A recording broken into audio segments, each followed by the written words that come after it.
Pasha, what's up, man? What's up? Rogan is their Marlboro man. He's Joe Rogan is their Joe Camel. Oh, we're gonna get to it. There's so much. There's so much stuff. So before we get into Joe Rogan as a psyop, absolute and his whole little dominion, the whole dominion of Rogan, the whole Rogan pyramid.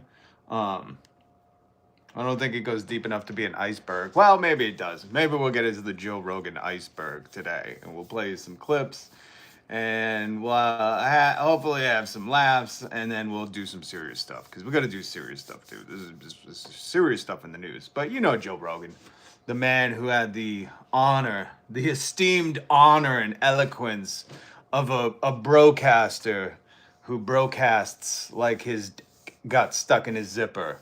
You know that Joe, who is always going and won't talk about a certain subject specifically. You know that he's had the entire Epstein class on his podcast and just took them at their word. You know the guy who built his career. You know Joe Rogan, the guy who built it is his career questioning the powerful elites, who now is a subservient mod for their IRL illegal activity. I don't know what you call it. He's a mod for their IRL Epstein files. That Joe Rogan. We're going to talk about him. I have Andrew Schultz and Bill Maher. If you don't know who Bill Maher is, just have a wet diarrhea in your pants and look at it, and that's Bill Maher. He's an absolute piece of garbage, and I've hated him long before most people kind of caught wind of it. If you remember, he had a movie, Religulous, or I don't know, something stupid. Hold on. Bill Maher movie. What was it called? Religulous. Anticulous.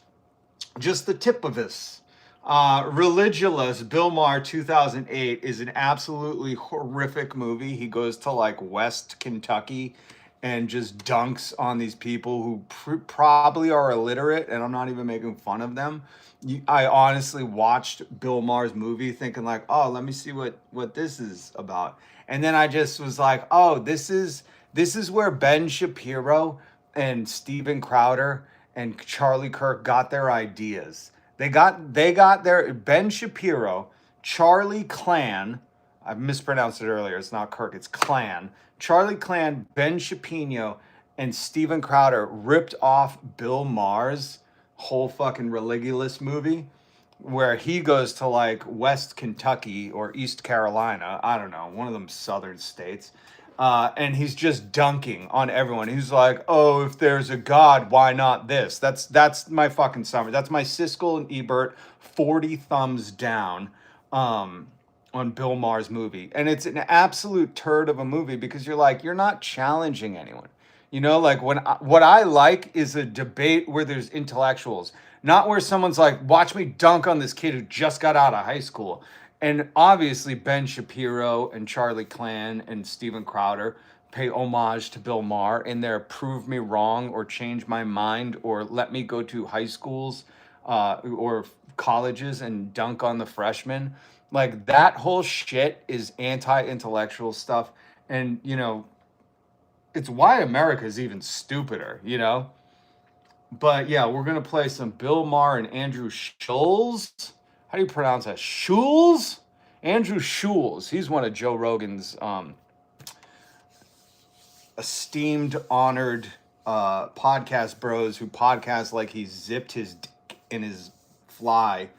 A bunch of these dudes are just herbs, and somehow they've polluted our networks, our interweb of networks, where they're just, I don't know, are they the ruling class now? They all sold themselves for a bag of cash to tell the poors, like, hey, man, this guy's pretty funny, man. He was like creeping on Hillary, bro. So we're gonna get in all those dookie douches. All of them. I don't even know what to call them. Hog swine, slop hogs, farfin hogs, hoggenugans, swine umbilical cords. I don't know what we got to call them, but we got to find a new name. You know who is kind of a Greek god, if you haven't heard of him? Stavi baby. Now, this is a man with compassion and a man who is more of a man than the Rogan sphere all put together. They all wish they could be like Stavi, baby. Stavros Halkias. I think that's how you pronounce it. I don't know. I'm not from Greece. I didn't mean to mispronounce it, Stavi, baby. But I would like to play a clip of Stavi, baby, talking about the emails. Very funny how many of those emails end with the Epstein emails, by the way. If you haven't heard this, please go subscribe to Stavi Baby on YouTube. He's so funny. And he's a good dude, you know? Sent from my iPad or my BlackBerry. It's fucking insane how much unspeakable evil happened. Like, funny how many of those emails end with sent from my iPad or my BlackBerry. It's fucking insane how much unspeakable evil happened like this. Like,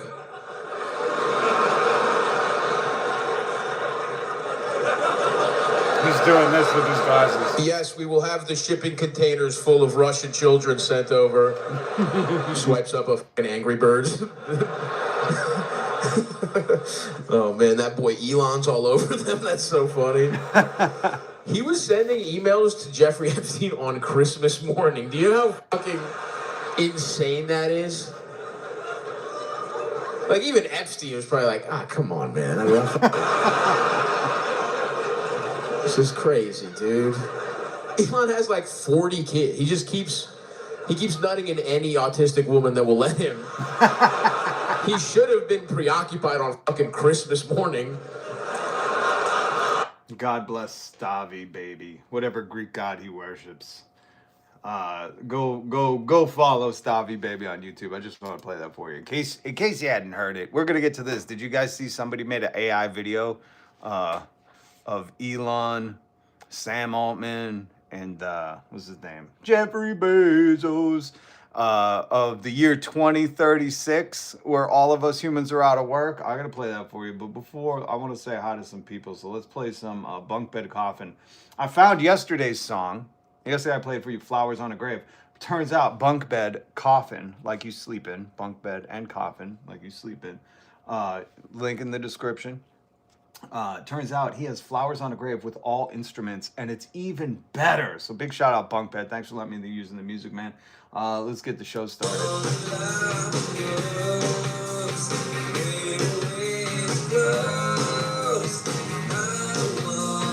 Fever Dream.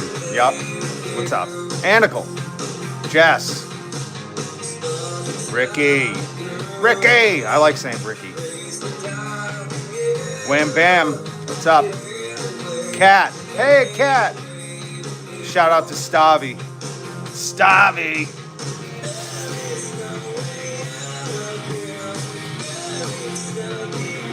I can't turn this up loud enough. What's up? Dino? BUNKBED COFFIN. We're going to play this in a minute.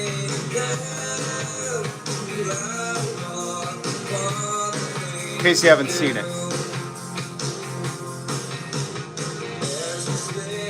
And then we're going to get to this moron. That's the look of my got caught in my zipper. I don't know what to say.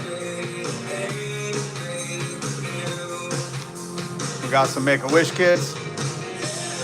And then we're going to tackle this absolute frump of a human. He's poisoning the minds of the young men.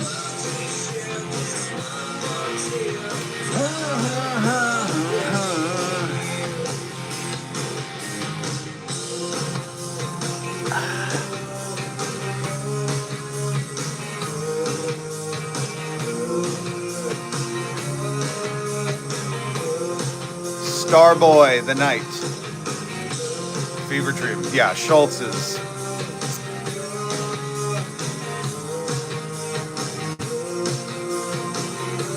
If you love the USA, you hate Trump. Anybody who says they love Trump is anti-American. What's up, Alma? How you doing, Starboy? How's everything in the Knight's realm?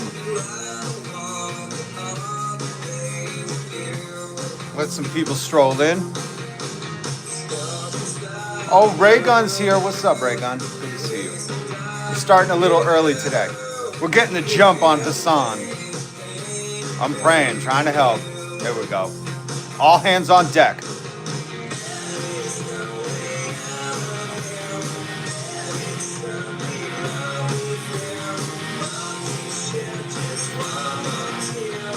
Oh, just list all the things that the USA has gotten better, if you believe that. I'm tired of seeing these people say it. Everything's awesome. And and you don't have a moral backbone if you like Trump, 100%. You probably got some allegations against you like he does.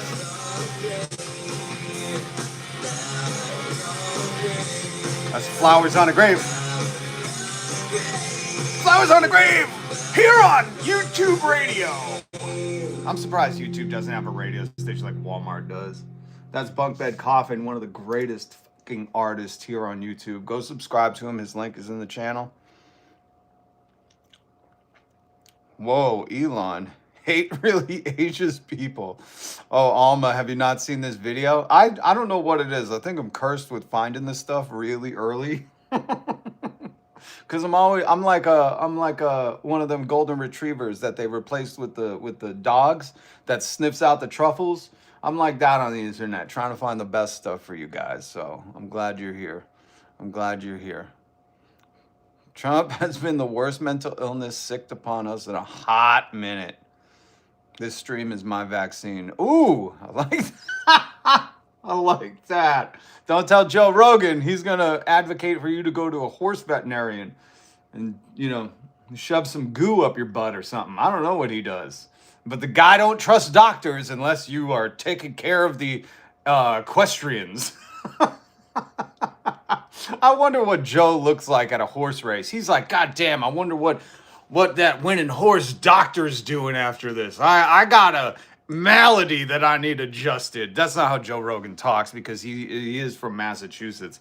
You know what I was thinking about earlier before we get into this video, this funny AI video, which I don't even think I could play, or I'm going to play for you, but I don't think I could physically play for you. Hit subscribe and notification bell. I was thinking, you know what? Really, the root of all of this turmoil in America is small peen energy. But where that is rooted in is, you know, male pattern baldness, I think, you know, with Elon Musk and Tim Pool and Joe Rogan and Donald Trump. But where that is even deeper rooted in, I went into the iceberg of psychology, of unlicensed psychology, to really dig down deep and figure out what is going on with these males. Because there's a plague upon the male species right now. They're all highly insecure.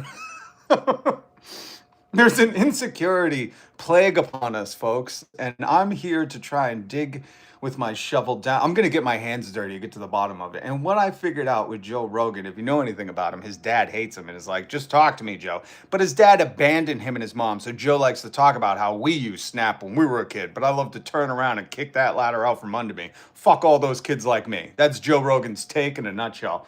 But I think it's because Joe Rogan is so concerned about immigration really stems from his shadow, and he hasn't done any shadow work. And in Joe Rogan's shadow, he probably has an old world Sicilian dad who is an illegal immigrant and then abandoned him and his mom. So it's rooted in that hatred for that old world immigrant absentee father. That's my theory. Take it, spread it, you know, treat it like a bird, give it wings and let it fly. I don't know, but we could be on to something.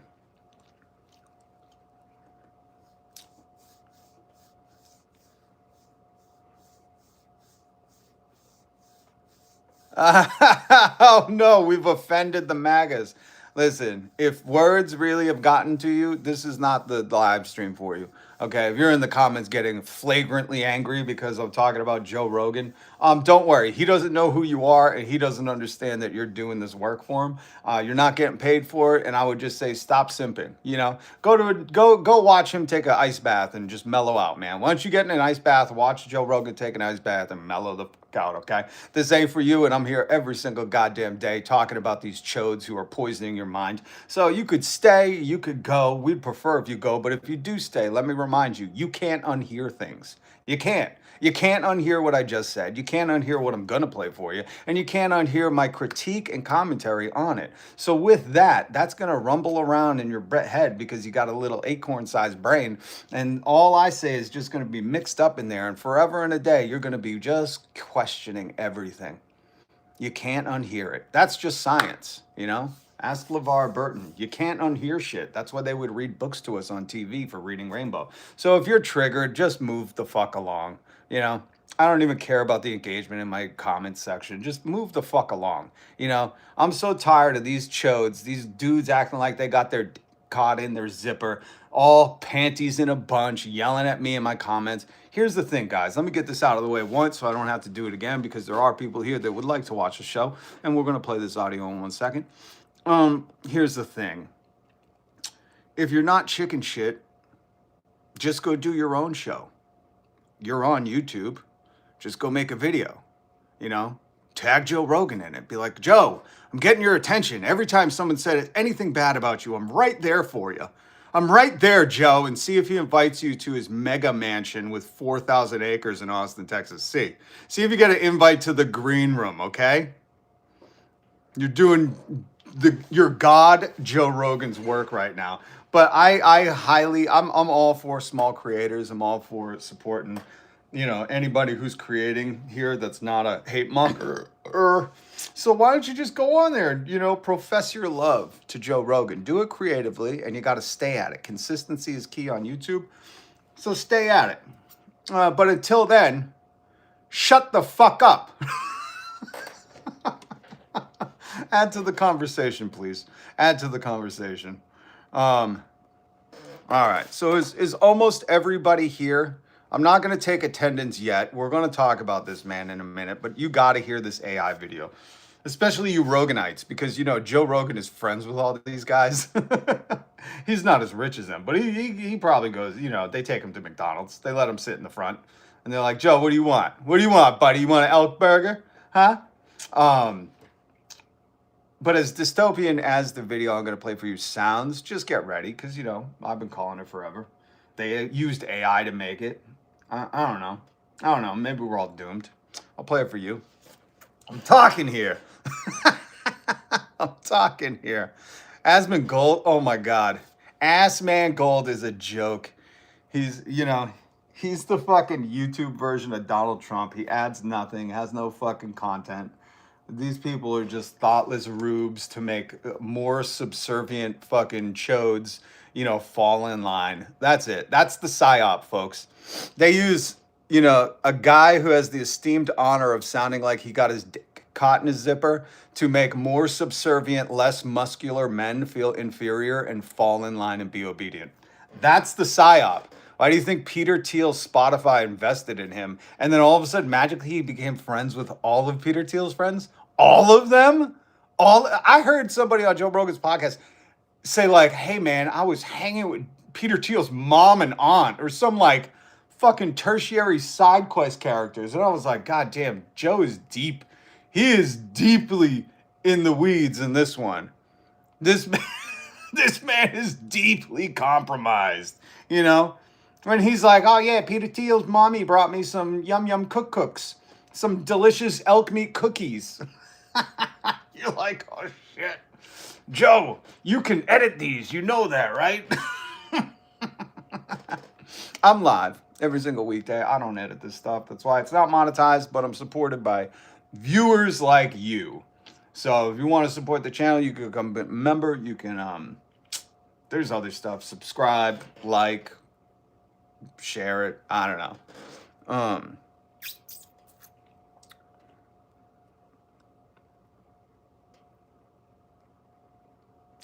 See, that's the oh, thank you, Tia. Oh, Tia's here, Smoking Blondie's here. Thank you for cleaning up the garbage. Thank you. I appreciate you guys.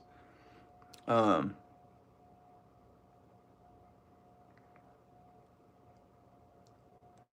prefer everything over Zionism. Yeah, I would just prefer healthcare over Zionism, if that's what's going on in the comments. I would just like us to have some healthcare instead of us paying for them to have. I don't know. Call me crazy. I don't know. The America First whole Psy-Op, well, you know, they're just sending billions across the ocean. Don't seem very firstly American. All right, let's play. Hold on. Let me pull up the thing.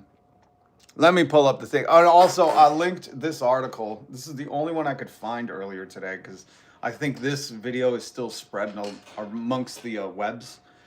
But this is the article I could link that had it embedded in it. So if you want to watch this on your own, because it's very creepy and dystopian, do it after the live. Don't do it now. Don't do it now. I'm going to play it for you. Just stay right there. Stay right there. Okay? Just stay right there. Okay, let's play this absolute weird monstrosity of what is going to happen to us in the future. Okay? You guys ready? By 2030, almost 80% of people had lost their jobs. They had no money, no purpose, but they had a lot of time on their hands. The less people actually did physical work, the more they wanted to appear as if they did. What if we could use the energy of humans to power the machines that took away their jobs? Audio and shots of a gym called Energym. Solved our need for energy and your need for purpose. AI Candy. By 2030, Well, hold on. Who is that by? Let's give them a shout out. by 2030, Come on. Come on. Come on. AI Candy. Tasty videos that stick. Yeah, I guess it sticks. I guess. What do you guys think? By the year 2030, 80% of humans had lost their jobs. And I say, usher that stuff in. Welcome it with open arms. And just say we need universal basic income, universal healthcare, universal housing. We produce way more food than we could ever eat. That's why so many people throw it away. That's why food waste is a word. Food waste? What? Tell that to somebody in, 1775. Oh, we have so much food, we throw it away. They'd be like, are you psychotic? What? They wouldn't even comprehend that. That's a concept only existing here in America. Food waste. Well, actually, in Europe too, because we talked about how France outlawed food waste and they made them partner with people to give it away. Good job, France. America, capitalist swine, take note.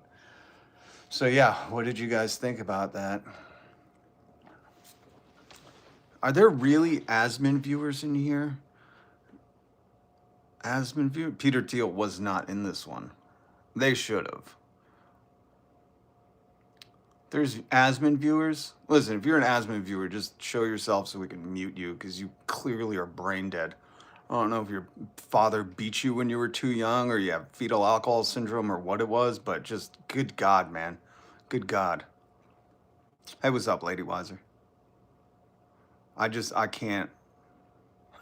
There's a level of degenerate where it's no longer adorable and it becomes grotesque, and the Asmin viewer is right along there. You know what I mean? But again, my whole thing is, like these hypocrites, these people that say one thing and then backpedal and try to change and pivot and convince you that they were just kidding. They were just, like that chaps my hide, grinds my gears, whatever you want to call it. All right, in a second, we're going to play,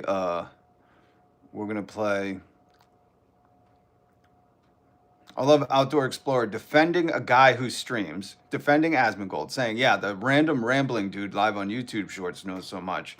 No. Go to the guy on Twitch. Twitch is your verified source for news now, says Jeff Bezos. Get the fuck out of here, dude. Are you too scared to make your own videos? Is that what it is? You just don't show your face? What do you do? First person outdoor stuff? We're like, look at all the rocks in nature that I voted to have eradicated so we could drill, baby, drill. Is that what your thing is? Outdoor explorer. Defending people who want to turn your public lands into Jeff Bezos' fucking data farm. Outdoor explorer. Do you even hear the hypocrisy in your fucking words in your name? It's unreal. It's ripe. I can sniff you out from here, you freak of fucking hypocrisy. This user person, you're taking a 24-hour timeout. I've seen you before. You're another one of those freaks who logs into his other account as soon as he sees me go live to say some really grotesque stuff.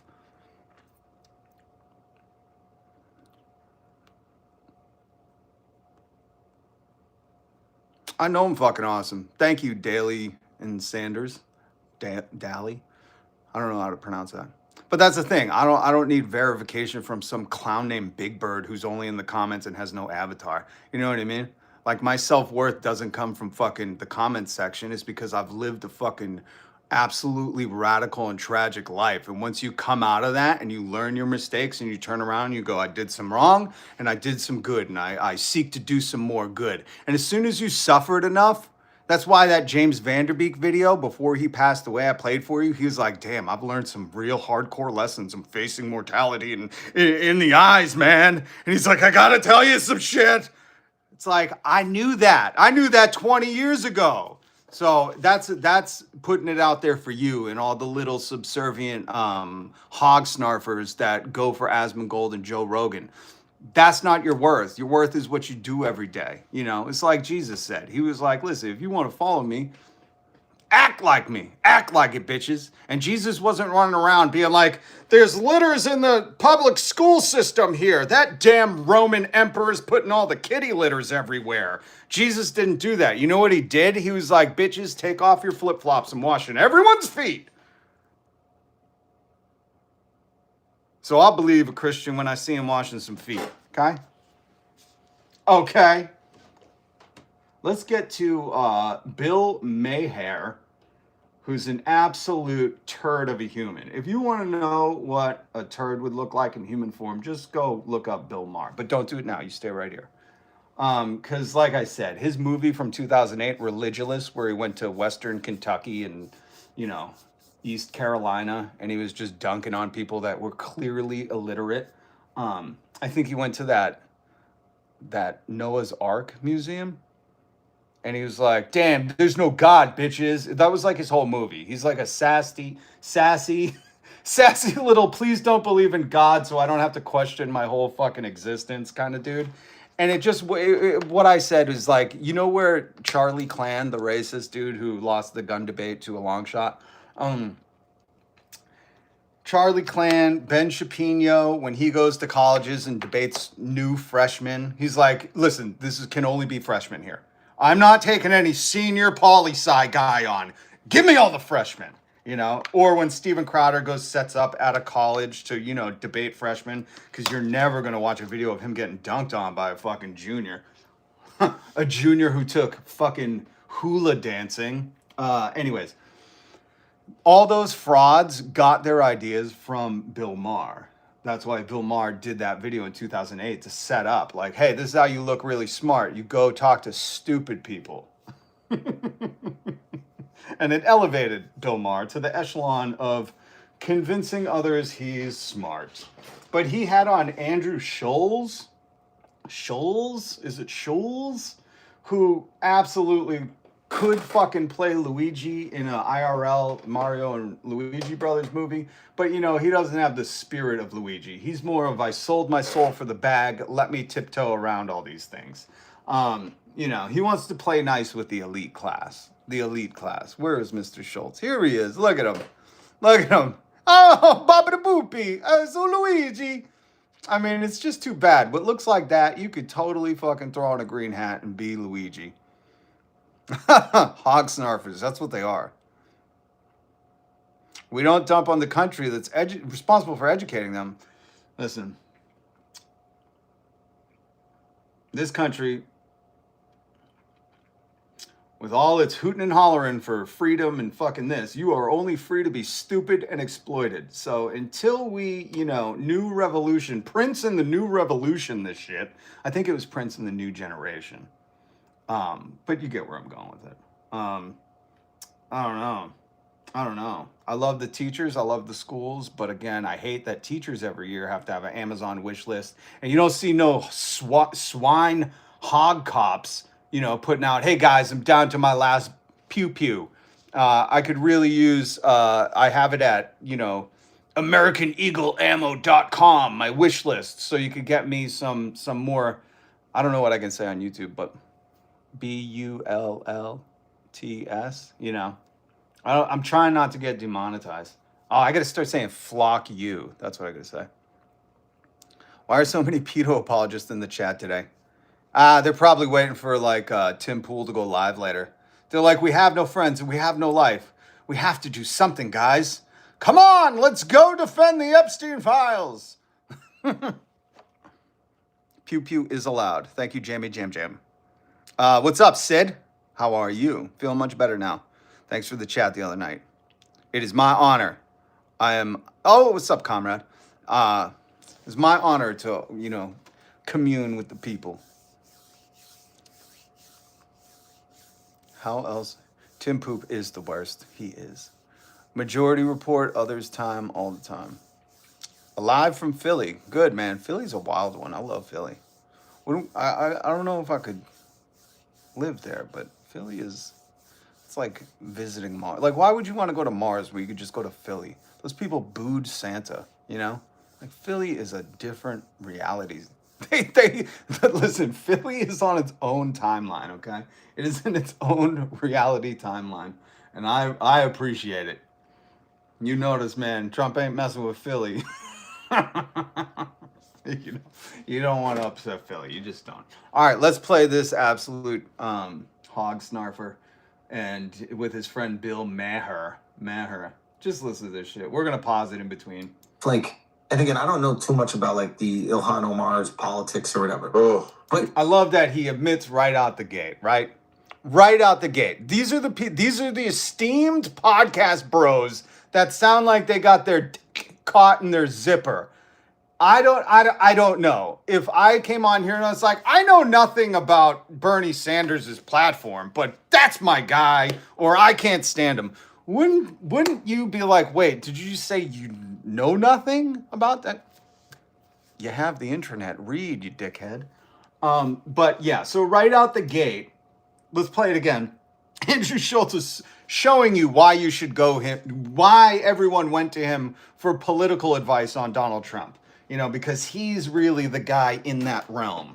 He's reading all the fucking literature and telling you about why Marxism is bad and capitalism is good because of, his astute learning capabilities. Dude, I wonder if and again, I don't know too much about like the Ilhan Omar's politics or whatever. Oh, then how about you shut the fuck up? How about you talk about something else? What do you want to tag this in the video so it could get some traction? Why would you just leave that out? Here's my advice, Andrew. Instead of saying, I don't know, just go, about this lady that I don't like because my feelings make me feel things. Say that, Andrew. Say what you mean. If you don't know, you're going off of feelings. Okay, an emotional boy talks to other emotional white-haired boy. That's what they should have called this podcast. Oh, Elon Omar? Is that who you're talking about? Ilhan? Elon Omar. You call her Elon Omar? I call it... Who the fuck what is this? Fox News Feed 2? What the... This is a podcast? I hope this isn't on Showtime. This is embarrassing to me. Listen, if you're from outside of America, I apologize. Like, these people don't represent us. They're the worst of us. That's why they're put on a pedestal. It's just like when the Kardashians were put on a pedestal, or before that, the Jersey Shore, or before that, when they made teen moms a thing. We put the worst of us on a pedestal, so all the people in Snarfle, Oklahoma, or fucking East Caroline, or fucking North Florida, or whatever the fuck they're calling these places now, it's so those people can feel a touch better about their life, When they're like, oh man, I can't afford egg, but at least I'm not a pregnant teen. Oh my God. What the fuck? What? These are media personalities openly starting the conversation with like, I don't really know about her, but my inside's making me tingle because I'm so angry at the things they do. But that's because that's her name. She's... Men, step a fucking side. Put down the reins. Men, you've ruined shit. She's the representative. Men, you're too emotional. Let me just say this, men. If you don't know things and you don't have the fucking gumption to go, read, let me just say you're an emotional being and you shouldn't be in charge. And that includes me too. If I start coming out here and be like, I don't know nothing, but my feelings are telling me a lot. Like, I don't know, I shouldn't be fucking talking about it. But let's hear Mr. Emotions fucking feel us out on this one. From Minnesota. I think, whatever. Maybe I'm saying it. I love it. They're like from Minnesota, right? Yeah, okay. Ilhan, I thought it was. But I think that Whatever it is, I don't like her. So whatever it is. Okay, so that's the premise of Is this going to be a joke? I can't tell. Are these comedians or is this a political commentary fucking Fox de Cinco? Didn't they have ESPN Ocho? Wasn't that a joke? Was that a joke or was that a real thing? ESPN Ocho. Somebody in the comments knows. What's up, Hawkeye? How are you? Dusty, good to see you, man. Curtis, what's up, Curtis? Fox News actually was legally deemed hyperbole. Yep.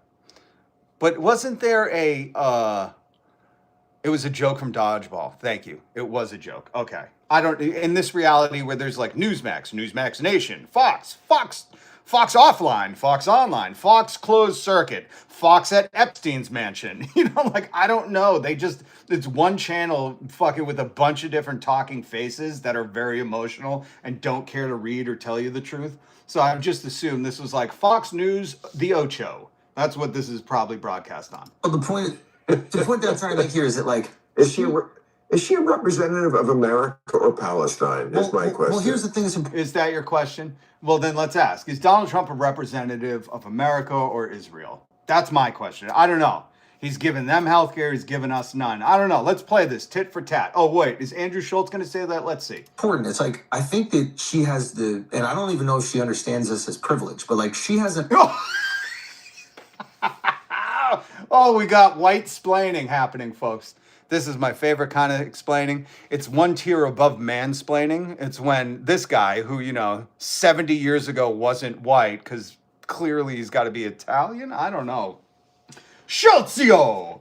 Come here, Andrea Socio. What, did he lose some of his name in the fucking Ellis Island paperwork? What happened, buddy? But my favorite thing outside of mansplaining is white-splaining. That's where somebody white tells you how privileged you are as a foreigner to be here. Oh, and it happens all the time. You hear Donald Trump say this shit where he's like, you goddamn immigrants should be worshiping the flag.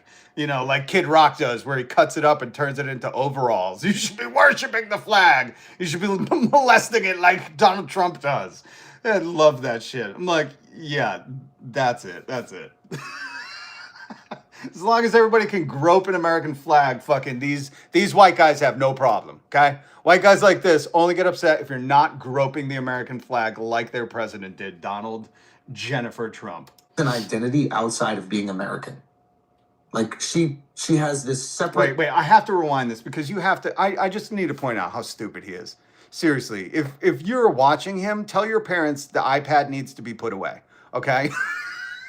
If you're watching him as a serious person, I need to talk to your parents and they need to put time limits on your iPad because I don't think 7th graders should be allowed that much iPad time. Like, she has this separate identity from another country that has thousands of years of history. And Hold on. I have to hear this because if you don't know he's talking about Ilhan why would you ever burp in my live stream? Don't do that again. Disconnect the internet. Yeah, we need to shut a good portion of Red America's internet off. But listen, if you don't know he's talking about, a foreigner who they have really slandered Somalians for, I just want you to think about this context in a different light, okay? Maybe Greek, Irish, Egyptian, just think about it in any different light, what he's about to fucking explain. And I want you to think of, I don't know, is there a holiday coming up in March? It could be Saint Jonathan's Day, Saint Saoirse's Day, Bridget's Cross. What the fuck? Some guy, I think he drove the snakes out of Ireland. St. Patrick, that's right, there's St. Patrick's Day. So I don't know why I said that, but now I want you to listen what he's saying. You don't know how privileged you are, lady of color. Identity from another country that has this separate identity from another country that has thousands of years of history. And that's baked into who she is. Some of us... Where you would happily live. Well, where I would happily live. Like, and it would be so great. Is that the joke, Bill Maher? Is that anyways.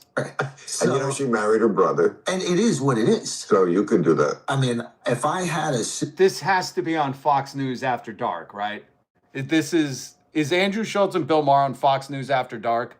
Is this like Basement Confessions with Bill Maher, where he's just like, I'm gonna say the most racist unhinged shit I can, stuff that I seen on a meme that I got tricked by on online, and I'm just gonna repeat those as original. God, I need the Goodwill Hunting clip where he's like, yeah, at least I won't be unoriginal. Yeah, will you be serving my kids fries at the drive-thru, but I won't be unoriginal, and I'll take it.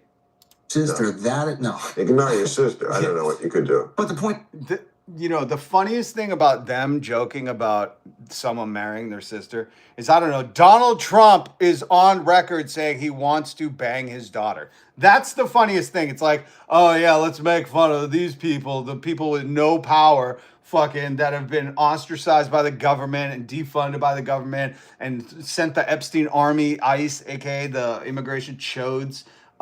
Let's make fun of them, not the dude who you voted for, who was like, hey, listen, if Ivanka, if we were in Arkansas, you'd one thing or another.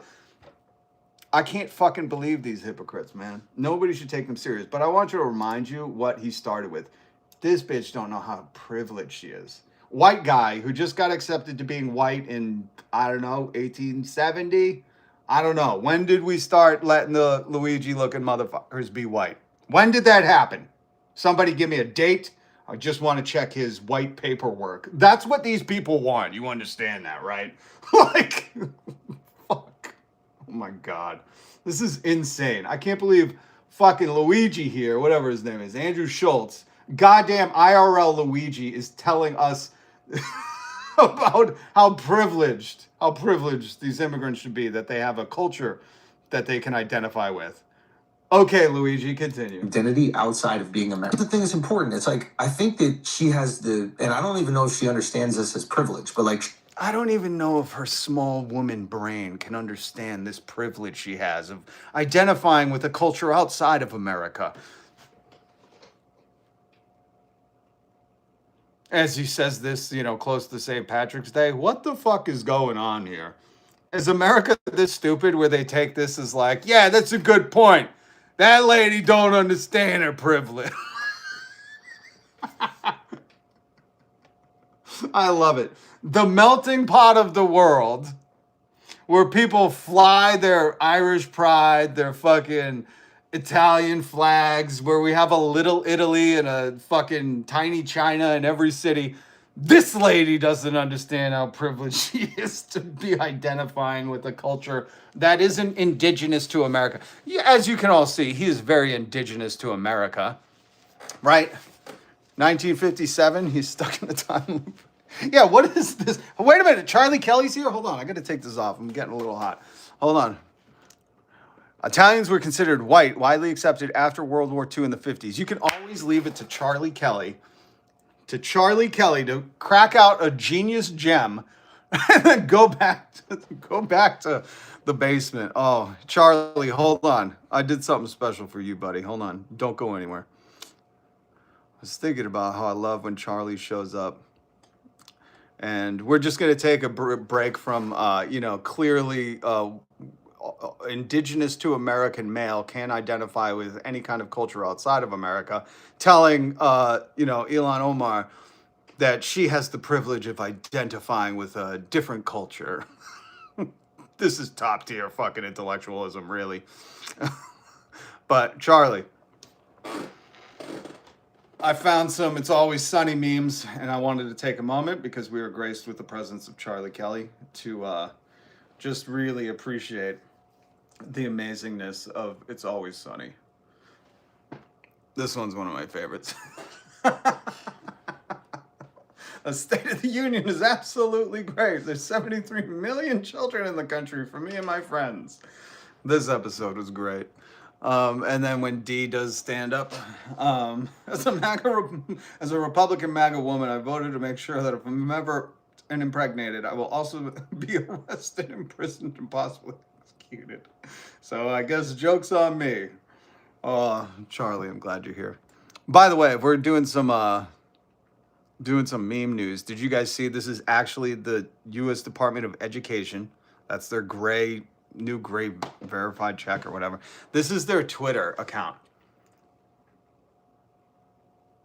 I just want everyone to take this in for a second. Do you notice all the white kids? Do you notice how it looks like the 1950s? Do you notice how this is peak racism? This is a subtle language meant to trigger the racist to come out. This is horrific. And you don't make education anything by defunding it and destroying the Department of Education and then turning into a racist dog whistle. So, you know, this whole system needs to fucking go. This whole system. Sid, thank you. I appreciate you, man. I appreciate you. Who said good? Let's get back to it. Listen, if you're racist, go ahead. Chirp. Chirp in the comments. We'll shut you the fuck up real quick. Racists don't get a voice here. Let me be very clear. If you have the mind virus, let me use a language you understand. If you got the mind virus of racism, move on. Move on, bitches.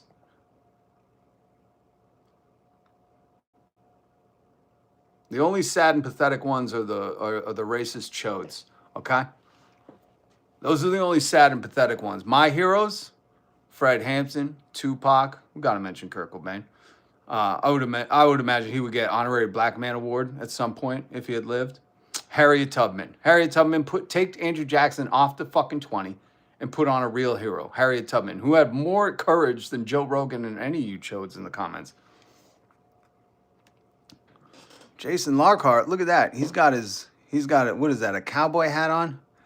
You fuck your sister with that hat on, buddy? Oh, people don't know about Tupac, do they? That's all right.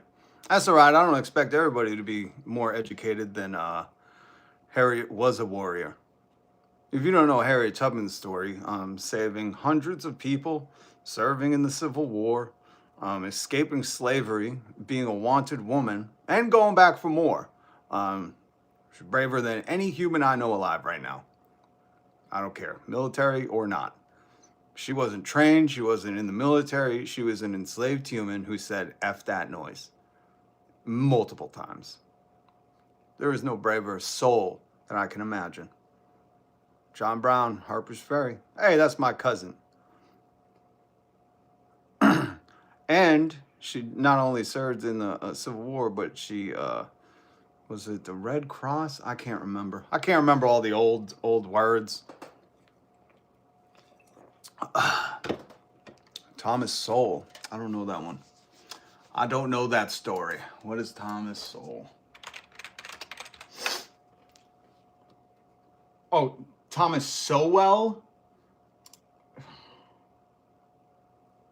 Mute that motherfucker. Dude, somebody tried telling me about him like a year ago on this live. And I'm like, bro, he's a fucking Uncle Tom. Sold his soul to fucking cash in. You people are morons. There's nothing left to say. I gotta speak down to you. You know, don't be that stupid. It's a simple message, but sometimes it's effective. All right, let's get back to Andrew Schulz. Andrew Schulz. I don't know how to pronounce it. But they don't give a shit. They were calling it Ilion, the Iliad. You know, they don't like words. You know, words don't mean much to them. She has an identity outside of being American. Like everyone here. Like here's where I would have narrated the podcast and said, "You mean like all Americans except for the indigenous?" Like all of them? Like every single one of them? Fuck, these people are so dumb. Like she has this separate identity from another country that has thousands of years of history, and that's baked into who she is. Some of us Where you would happily live. where I would happily live. And it would be so great.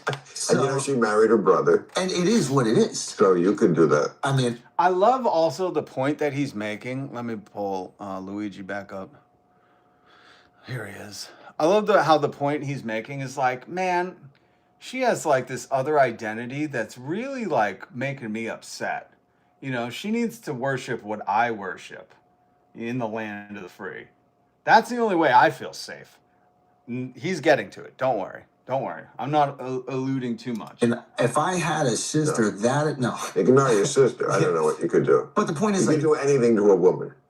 At this point, I'm starting to think maybe this is an AI Bill Maher. Maybe he's just an animated sex doll. Because this dude, like, doesn't move. He just, like, comments once or twice. He looks like an animatronic.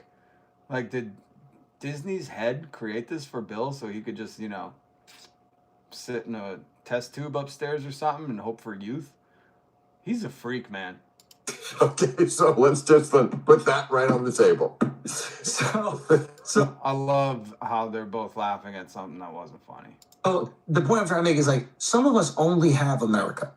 Really? Really? Really? We only have this. So when you attack this, I'm going to defend it till the day I die. You're going to defend the pedophiles in charge till the day you die? Why would you ever say that? You know, it's hard to have even a droplet of empathy for people who are like, if you just attack us and say like, hey man, the people in charge are really bad people, I'm going to defend it till the day I die. I don't care. No thought whatsoever. Just going to defend it. That's not a hot take, man. That's, you know, I would even say, what is it? The most American thing you can do is dissent. Ask for, as Abe Lincoln once said, ask for a redress of your grievances. Or dismember and overthrow the country. That's Abe Lincoln. Don't get mad at me. Abe Lincoln fucking said that. Let me, here, maybe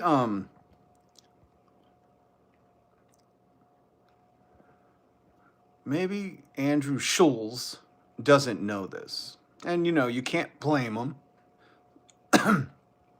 Or can you? I don't know. Maybe we can blame him.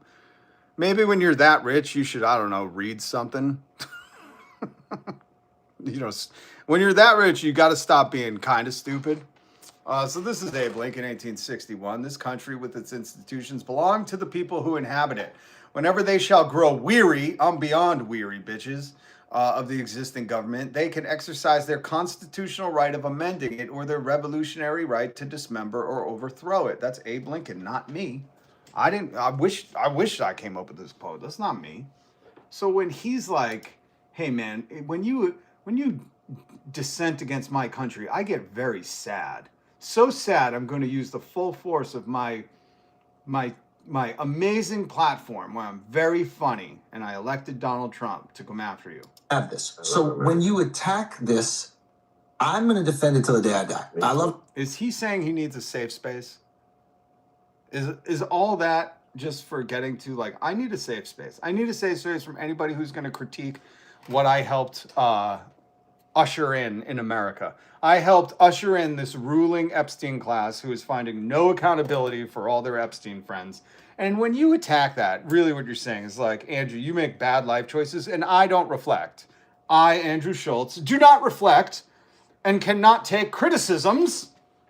So when you attack that, I'm just going to defend it blindly till the day I love America more than anything in the I entire do world. too. It's the greatest country in the human existence. Is it?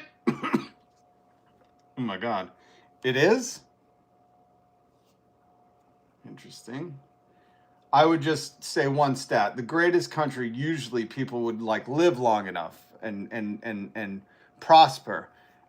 In America, out of all similar nations, our lifespan has dropped to, I believe, 70-something years old, even though we pay more for anyone. So I would just say that one thing, I wouldn't call this the greatest, you know. But his definition of great could just be like, hey, they accepted some Luigi-looking motherfucker as white, and now I get to turn around and impress anybody who doesn't look like us. Maybe that's his definition of great. I don't know. I don't, you know, to each their own. I guess words don't mean anything anymore. You can just define shit how you want. Is the greatest experiment in human existence, and it has succeeded. So I would just say, if you're going to talk about America, you only said you didn't know about Ilhan earlier. You should preface this with like, I don't know much about America. I don't know that we were started to fight against the king. I don't know that through all of its history, people have had to take their rights that were inalienable from the oppressive regime of governments that we've had throughout the ages. And in fact, I don't know this dude's history, but just looking at him, I'd say, like, bro, you just became white, you know? Like, you're first generation white. Shut the fuck up. We only have this. You have to find a way to communicate what you believe to be the shortcomings of America in a way that doesn't make us feel like you don't love it. I love a Trump supporter saying, like, you can't say fuck your feelings to me. You just can't do that. I am very sensitive when it comes to America. She gave me white privilege, and I'll never, ever, ever let her down for that. That's how I'm here with you. What's your name? Bob Maher? Are you related to John Maher? I love that. This is my favorite shit in the world. The alpha male flagrant podcast host saying, please go easy on me. Way to communicate. Ways to communicate. This guy hosts a fucking podcast called Flagrant, and he's lecturing us on ways to communicate. This fucking dupe? Are you kidding me? Are you hog snarfing this? I'm not. Let's hear the Flagrant podcast host, the tough bro man, say, listen, really work on your communication skills. Gets upsetting. Gets upsetting, guys. If you can't figure out a nice way to critique America, then I don't know. Just go away. I can't look. What a fucking loser. So we only have this. You have to find a way to communicate.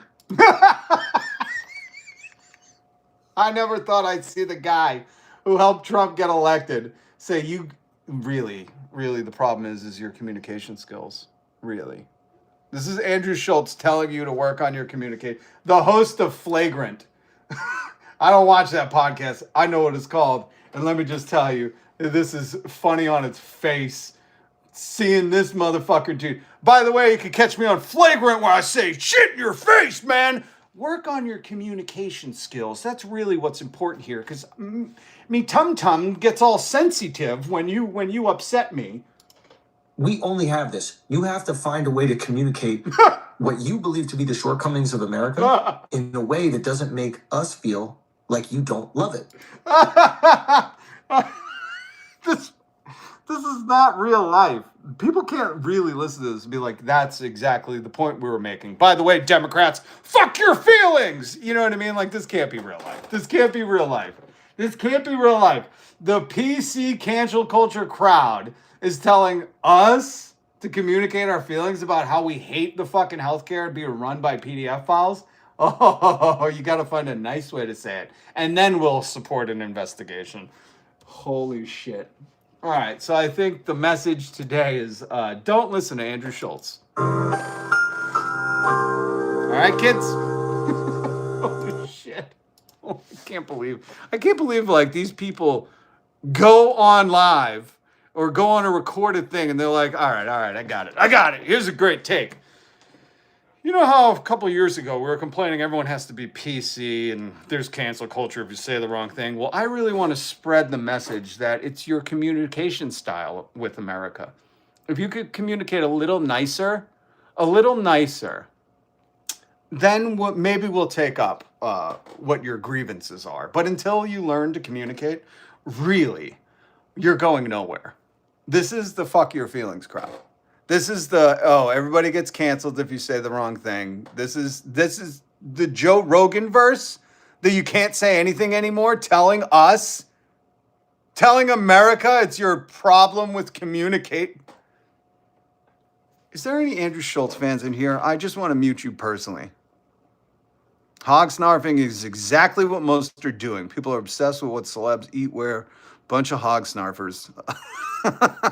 Goodbye. Yes, thank you. See your way out. See yourself out, and please let the door hit you. Maybe it'll knock some sense into you. He looks like his best friend is Mr. Tate. I like calling him Mr. Tate. Oh my God.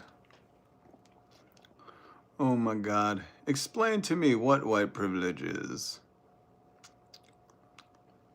Do I have a crush on Rob? Sure, why not? He's cute. See, that's a man that's confident. You could say when someone's good looking. America has become so poisoned. There can be no man-to-man compliments without yelling no homo after. I love it. Whoever was questioning, are you gay or not? I would just say time to take a deep, long look in that bedazzled mirror you have and just ask yourself one question. You know what it is. Will my parents accept my lifestyle? Because you're hiding something, man. Come on. That's not seeping out for no reason. You're hiding something. And here on this channel, we ain't like these hog snarfers right here, you know? We're not trying to get up and close and personal with Joe Rogan's short and curlies. Ain't happening, all right? We're trying to call out this bullshit. I'm trying to help you see through the Matrix, as one Mr. Tate once said, even though he was the Matrix for a bunch of foreign women. Woo-hoo-hoo. Are those charges coming through or what? I'd like to see him in a Romanian prison. Anyways, yeah, man, we support the land of the free. You should be free to express yourself. That's just a, you know, on its face common sense. So we're all for that. So once you come out to your parents, you come back here, tell us you're living your best life, and we're gonna cheer you on. Thank you. You like my do-rag? It usually triggers most men. They're like, well, why was this guy? He's got to be bald. I wish, man. I'm going to die with a full fucking head of hair. All right? I wish. I ain't got that bald problem. That's probably why I'm not an insecure small dick wiener, you know? I just don't have the bald problem, man. I don't. But I can identify it. I can totally identify it. You know who has it real bad? This guy. This guy. Why do you think he's like, I gotta have more kids. Hopefully one of them doesn't get my DNA line. All right, that was Schultzy. Andrew Schultz. Oh yeah, and before, I want to give you a little background on Schultz. This is how smart he is when it comes to politics. Let's get back to Luigi looking motherfucker. Let's get back to, I auditioned for the Luigi IRL film. And I'm not talking about Free Luigi. I'm talking about Mario and Luigi. He don't look like Free Luigi. He ain't that handsome. And Luigi's a handsome man. That's our king here. And we're secure in saying that. So nobody, MAGA, you don't have to type no homo in the comments. We can compliment men, women, they, them. We can compliment it all. We don't determine self-worth on what other people say. We determine self-worth on the content of our character. All right, this is the guy who got duped by Trump, telling you he got duped by Trump, and I still can't believe people take this man serious. I believe when Trump, everything he campaigned on, I believe he wanted to do. Now, I looked it up. In 2016, Andrew Schultz was a baby. He was only 33, so he wasn't smart enough to pay attention to politics, or he just hadn't got that bag yet, so he wasn't big enough to placate, you know, hopefully tax cuts for him. But anybody in their left brain or right brain that's like, you know, this liar that's lied his whole lying life, that's always a liar and just can't not lie, I really believe that liar. You know, the guy that's been proven that the first presidency was like, this man is told 1,000 lies a day. Like, he put fucking journalists to work. He put journalists to work. Donald Trump did. Just dispelling lies. Like, there was whole careers in 2016 just documenting the lies that man told. Okay? Just for preface, if you're too young or too stupid to remember. Then we have Andrew Schultz, who nose dove into politics while telling you he knows nothing about it. I'm saying this. I believe when Trump, everything he campaigned on, I believe he wanted to do. I love the victim he plays. He might be able to get the role of Luigi in IRL Mario and Luigi Brothers, or whatever the game's called. Because this acting job is amazing. Look at his face. Look at his, he's like, I believed him. You know, the guy that pathologically lies about everything. I fell for it. Oh, bad Andrew, bad. Like, what are you trying to do? Elicit empathy? Fuck you, dude. Use your whole podcast to undo what you did. And then maybe get some empathy. But this role playing of like, oh, I believe that liar. Stupid Andrew. I love how he's playing the empathy card. Like, guys, oh man, I can't believe I believed him. Yeah, turn your whole platform around then and just go anti him then. If you're not just playing a victim here. And now he's doing the exact opposite thing of every single. You know who he sounds like? You know who Andrew Schultz sounds like? He sounds like every goddamn woman that Donald Trump married. I believed him when he's up there with his vows saying till death do us part. Turns out he cheated and divorced me. Turns out he cheated on the first lady with the lady named Stormy. and got caught in court nationally. Turns out, Andrew, you're sounding like a grieved ex-wife of Donald Trump's, man. Fucking know what he's done. And yeah, exactly to your point. If you tell me, it's easier for me to believe you wanted to do all these things if any of them were happening in the way that you said it. I hate these fucking morons. And just because they're sitting in front of like a cask of whiskey or something wearing fucking $400 shoes and sweatpants that cost more than your down payment for a home. Like, I hate that they think that this qualifies them to talk on anything. Because really, bros, you should be fucking going, please feel bad for us. Because you're blaming us right now. And we see it in the comments. And we need you to just start feeling bad. We are not emotionally equipped to handle criticism. That's why we're stars. To that point, like there'll be people that like they'll DM me and be like, you see what your boy doing? You did I not just call that? I don't even remember this fucking clip, but look at that. This. Okay, here's a fucking masterclass on how to play a victim. Okay, you go, man, I just fell for it. I just totally, like all of Donald Trump's ex-wives, I just fell for it. I thought he loved me. I really did. And you know what I'm tired of? Like, stop texting me, hey, look what your boy did. It's really hurting my feelings. I know I bragged about getting him elected. I know I took a lot of money to do that. I know, but my feelings, guys, my feelings. Can anybody think of Andrew Schultz's feelings, please?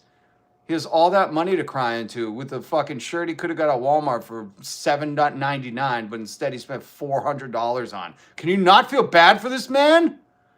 God, have you no shame? Voted for this. I'm like, I voted for none of this. No. You voted for all of it. You had him on the podcast. You also knew he existed, I don't know, before your podcast. And you knew he was a white supremer? I don't know how to point that out, you know? The people in his circle with that old Billie Eilish, the William Eilish song, Birds of a Feather. Yeah, I don't know. I would just say, look back in 1972, the Fair Housing Act, where Donald Trump violated it while being racist against black people he wouldn't rent to. I don't know. Just call me crazy, but you could just look this stuff up. Oh, shit, I figured it out. Andrew Schultz does not have the internet. He's on it, but he doesn't have it. He clearly doesn't have it. That's the only way you get this stupid. He's doing the exact opposite of everything I voted for. And there's a black guy on this show? Oh, they don't have the token black guy, too. I don't know this show, and I'm not going to get informed on it because it's the least informed fucking show I've ever seen, with a bunch of rich dudes crying about, hey, bro, please stop texting me. Look what your boy did. I didn't vote for any of this. He tricked me. Like all of his ex-wives that he said he loved till death do us part. He tricked me like an ex-wife. You sound like an ex-bitch of Donald Trump's, man. You thought you were the one. You thought you were the one, Andrew. He was being honest to you. These dudes are all suckers, man. How do people fucking fall for this? The opposite of everything I voted for. Yeah. What'd you vote for, buddy? Tell us your platform. I want him to stop the wars. He's funding. You wanted to go. Oh man, you really got dudes if you thought the American military-industrial complex was stopping the wars with Donald Trump.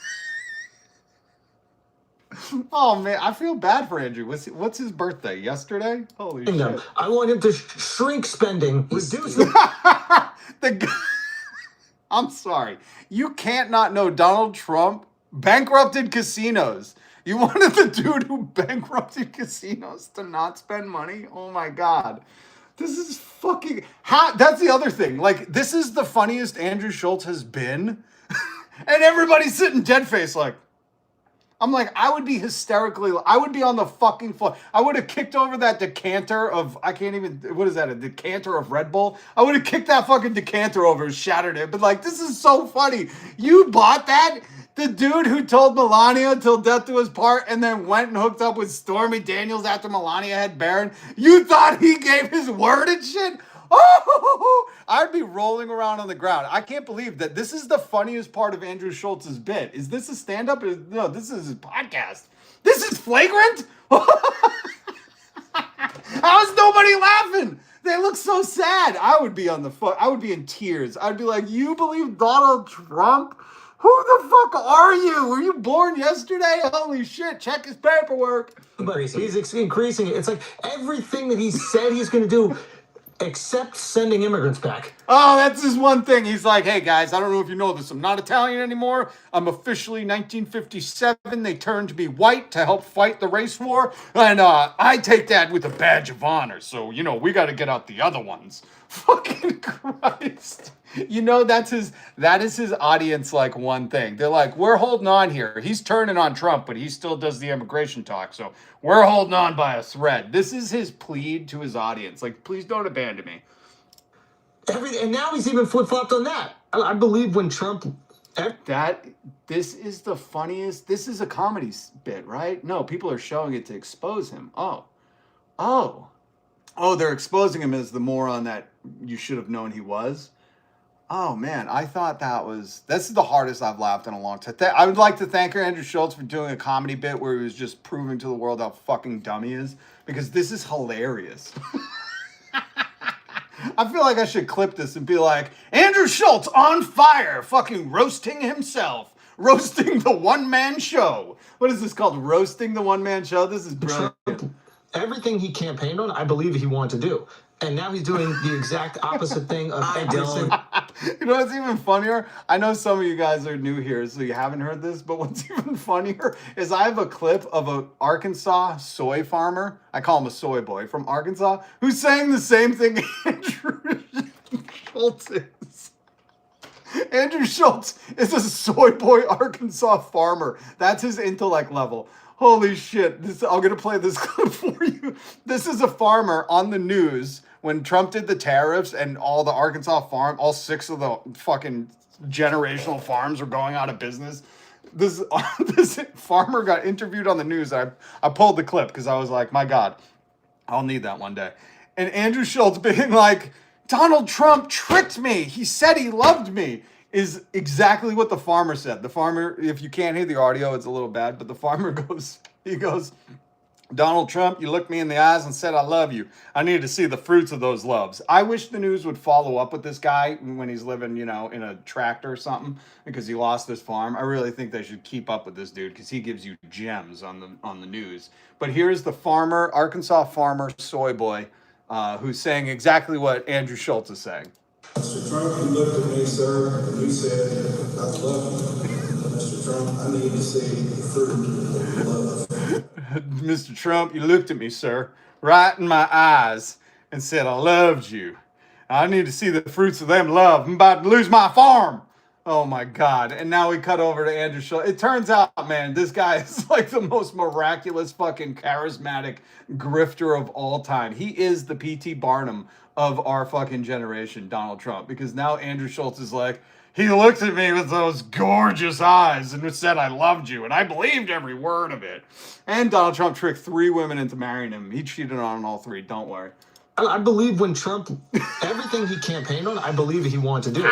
And now he's doing the exact opposite thing of every single fucking thing. I know what he's done. Yeah, exactly to your point. If you tell me... Who the fuck is this guy? Shut your mouth. We're listening to Andrew roast himself. You wanted to do all these things if any of them were happening in the way that you said they would. To that point, like, there'll be people that, like, they'll DM me and be like, you see what your boy's doing? You voted for this. I'm like, I voted for none of this. No, you voted for Donald Trump. You voted for the guy who said in an interview in 2002, I'm best friends with Jeff Epstein.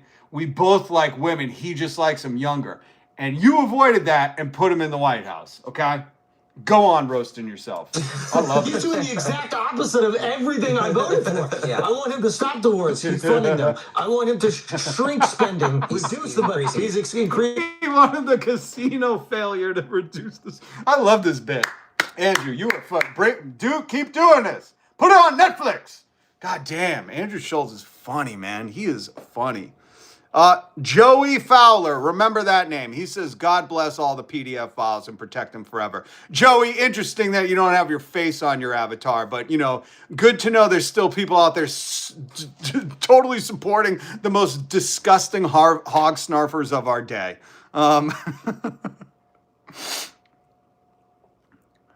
Oh, Joey, are you closeted, buddy? Is that why you think that's a diss? Is that what it is? Joey's one of those very sensitive men, very sensitive. He can't let anybody talk about his daddy Trump. They love DJ because he'll protect white position. Yeah. I mean, that's why Andrew Schultz was like, I'm all on board. I got my white card. I'm no longer an Italian. They let me in the club. And he sold his soul. You know, but now he's back walking. Now, well, Andrew walking it back is my favorite thing. I might start watching just to listen to him walk it back. I can't believe the guy who broke marriage vows 3 times lied to me. What has come of this world? You know, the party of family values. The reason I bring up marriage is because they're all into, you know, traditional families. Even though Donald Trump's cheated more than a fucking whore in a fucking sailor bar. All right, this dude ain't good for your health, and these people are poisonous. Now let's get to Joby Rogie. Joby Rogie, Massachusetts, wishes that he wasn't from here. Because this poison, insecure, thin-skinned freak is just one of the worst. He's been co-opted. He's a Psy-Op. This guy, the honorable and esteemed Joe Rogan, who sounds like he's podcasting with his caught in his zipper, you know, who's always dancing around something, but don't address it exactly. He has been sent on a mission from Palantir God, the god of Palantir, to make less subservient, to make more subservient men more obedient. So that's his whole psyop. He's like, people are going to look at me and see that I have muscles and I eat elk, and they're going to respect me on that fact. And then I'm going to poison their brains and sell them pills called alpha pills. Hold on. I got to look this shit up because I couldn't believe that. Joe Rogan, alpha. Oh, it's alpha brain, alpha pouches. Hold on. Alpha Brain is a popular caffeine-free nootropic supplement from Onnit, frequently promoted by Joe Rogan to support memory. Oh, you can get it for a cheap $57 to $79. Alpha Brain.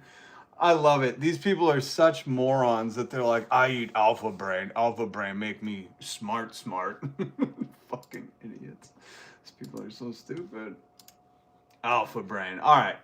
Now, I just wanted to take you through a little timeline of Joe Rogan content. So when we get to the stuff that's newly released that I didn't even want to talk about yesterday, only because, again, if you want to support the channel, hit subscribe, hit the notification bell. I'm here every weekday. YouTube don't like us talking about the things the government does. I don't know how else to put it. If you talk about what the government is doing and has done, YouTube's like, no. We're going to protect them. So the other way is you just support the channel. But because Joe Rogan's doing it, when we get there, I'm going to try to bleep it in ways that, you know, Joey Rowie gets around it, or he doesn't need it. Palantir is, you know, funneling that guy's cups with cashola. He's going to the coin change, the change star with his pockets full. I'm just kidding. Joe Rogan doesn't know what change is. He's got it all in Crypto Bro. So here's Joe Rogan acknowledging secret societies. I'm going to take you on this little timeline of Joe Rogan. So when we get to where we get to, you'll go, oh, that's weird that, you know, nothing of the previous day resonates in that knucklehead's head. Okay, time to kill you. Dude, it's too, you know, I think it's just one of those things. I don't know if people can, you know, want to wrap their heads around it, but there's just people who do things in this world on behalf of, like, you know, old Uber billionaires that we're just never going to know what's going on, for sure. They do horrible... That's Joe Rogan saying, for sure. I'm guessing this is before he really became close friends with all the Uber billionaires. Terrible secret stuff, and they always have. Yeah. And they always have, Joe Rogan. They always have. This is the thing. If, like, you go throughout history, there's always been secret societies and people that get together with creepy meetings. All that Eyes Wide Shut shit that Kubrick put in his film. That's not... He's not imagining that. No. That's okay. Glad he acknowledged that. Interesting. Now here's Joe's latest episode, or second to latest episode, where he had this dude named Michael Malice, who's an absolute freak show. Let me show you. Hassan talked about this dude. I just want to show you what this guy's face looks like, okay? This Michael Malice, who's an immigrant, who's dressing like this, who specifically put on makeup to do this. This, like, he didn't fucking fall into some clown makeup on the way to work. This dude, like, spent I don't know, 2-3 hours putting on makeup in the morning to come on the Joe Rogan show, who's like, hey man, trans people exist and that's probably very dangerous. You know, meanwhile, like, he's like, let's take this guy who spent, I don't know, 6 hours at a fucking, you know, RV, you know, doing makeup like he was going on a fucking movie. Do you see the hypocrisy? Like, oh, he's free to express himself, but everybody else, no. And me and this guy who spent, you know, years getting that makeup probably tattooed on. He's a walking art piece. I mean, that would be cool if he wasn't such, you know, on a shitbag show and had such horrible takes. I'll play one of those takes for you right now. By the way, go watch Hassan. He's amazing. He's not on yet, so don't watch him yet. Can't give it to you just because I'm a bad person, right? Oh, so he's talking about the pandemic. How this guy was very upset when people were like, hey, you should wear a mask. You know, like Joe Rogan said at the beginning, when Joe Rogan, if you're a knucklehead and didn't catch this, Joe Rogan even said it makes sense. Doctors wear them. It probably stops germs. You know, common sense. That's why doctors wear them. And that's when the real intellectualism fell down a hill and broke both its legs and died at the bottom. Because after that, it was anti-intellectualism all the way. That was the unsung hero of the past 10 years. But that was the mindset. And now there's so much, there's what, 3 million Epstein docs? If you are not as invested as some people. So you get what this guy's talking about. By the way, I just want to point out that somebody said something about me wearing, you know, my head wrap. I love that while I'm pointing out this dude who looks like a fucking Archie comic and probably spent 6 hours to look that way to impress Joe Rogan, people are commenting on me keeping my hair in a bun. Do you not see how stupid you are? You're like, well, I gotta go watch this Joe Rogan episode where a guy dressed up like a 1950s paper cartoon to take him very serious on stuff. But this guy keeping his hair up in a bun, I don't trust him. I'm glad you either are gonna get muted or just move along, because you're the level of stupid we can't fucking reach. You know, you're way down in that well, baby Jessica, and we just ain't saving you. Did she get saved? I think so. I don't know how that... Don't spoil it for me. Don't spoil it for me. I think that was in the 90s, but I'll figure it out later. But yeah, so this guy's going to go on a tirade about how, like, man, I just don't get it. Here's really how he's placating Joe and hoping to get a second spot to probably, I don't know, sell his book or his podcast. Because that's all people do. They're all leeches for Joe. They're like, Joe's the mama pig, and we're all going to suckle from her teat. This fucking dude... not only dressed up like whatever this is, you know, the walking art piece, to come in and, you know, say this stuff, that if you're not fully invested in getting these PDF file protectors and the PDFs out of our government, then you're just a bad person. And I don't really understand that. You don't believe me? Listen. You are a kid toucher. You're covering for them. You want this to happen. You're complicit retroactively somehow. Yeah. And I can't make heads or tails of it. I can't make heads or tails of it. Weird way to say it, because I can't make heads or tails of whatever the fuck you are right now, buddy. But let's try to take this absolute joke of a human seriously. Oh, it's simple. Let me explain it to you, Michael Malice. If you're listening, don't hit subscribe. I don't want people like you subscribing. I think your living art piece is cool, but your takes and everything that comes out of your heart is absolute garbage. So let me be clear on that. I support your freedom to express yourself, just not in the fucking verbal language that we all use, because you're an absolute hog snarfer. Here's the thing. If you're silent about what's in the Epstein files, you are complicit. We should all be concerned. It's wide-reaching. Maybe you haven't read most of them, or you just don't have the internet, or maybe you're a bookworm. I highly doubt it. You wouldn't dress like that. This is a big pick-me moment for Michael. This is his, look at me, Joe. Look at how weird I am. Don't you want me on? I agree with everything you say, and I'm also trying to protect you in ways that you can't even understand yet. But here's the thing, buddy. You know what? I have audio for it. I'll play you some audio of the survivors saying, like, hey, they had pinhole cameras in Victoria's Secrets that went to Lex Wessler's, whatever his name is, the dude who owned Victoria's Secret. They had pinhole cameras and watched all these people, and he had a feed to his office. You know, the stores in the mall? You know, Abercrombie and Fitch? I think it's unrelated, but that CEO was charged with trafficking. You know, the stores where they want young people to come in. I don't know. Is this really fucking can't make heads or tails of it, Michael Malice?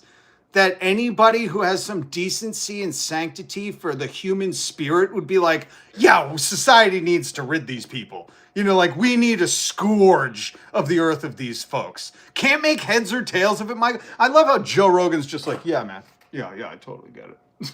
Fucking losers. They're all friends with him. That's why. Luke Rukowski on my show, who's been a conspiracy. I'm not saying in a negative way. Conspiracy. You know why? He goes, you know, let me catch Michael's stumble. Because Joe used to be a conspiracy guy until he got enough bag of money to not be a conspiracy guy anymore. So Michael, highly acute and fucking dog's ears up, like trying to please Joe as best he can, is like, he's a conspiracy guy. Not in a bad way, though, Joe. You're the best conspiracy guy that doesn't do them anymore. What a pathetic fucking existence you have. Conspiracy guy for a very long time. He used to work with Alex. He broke it down. Then I had Michael Tracy on my show, and he said, look, a lot of this hysteria. I don't know who is right, who is... Here's one way to know who's right and who's wrong. The people calling for the transparency of it are right.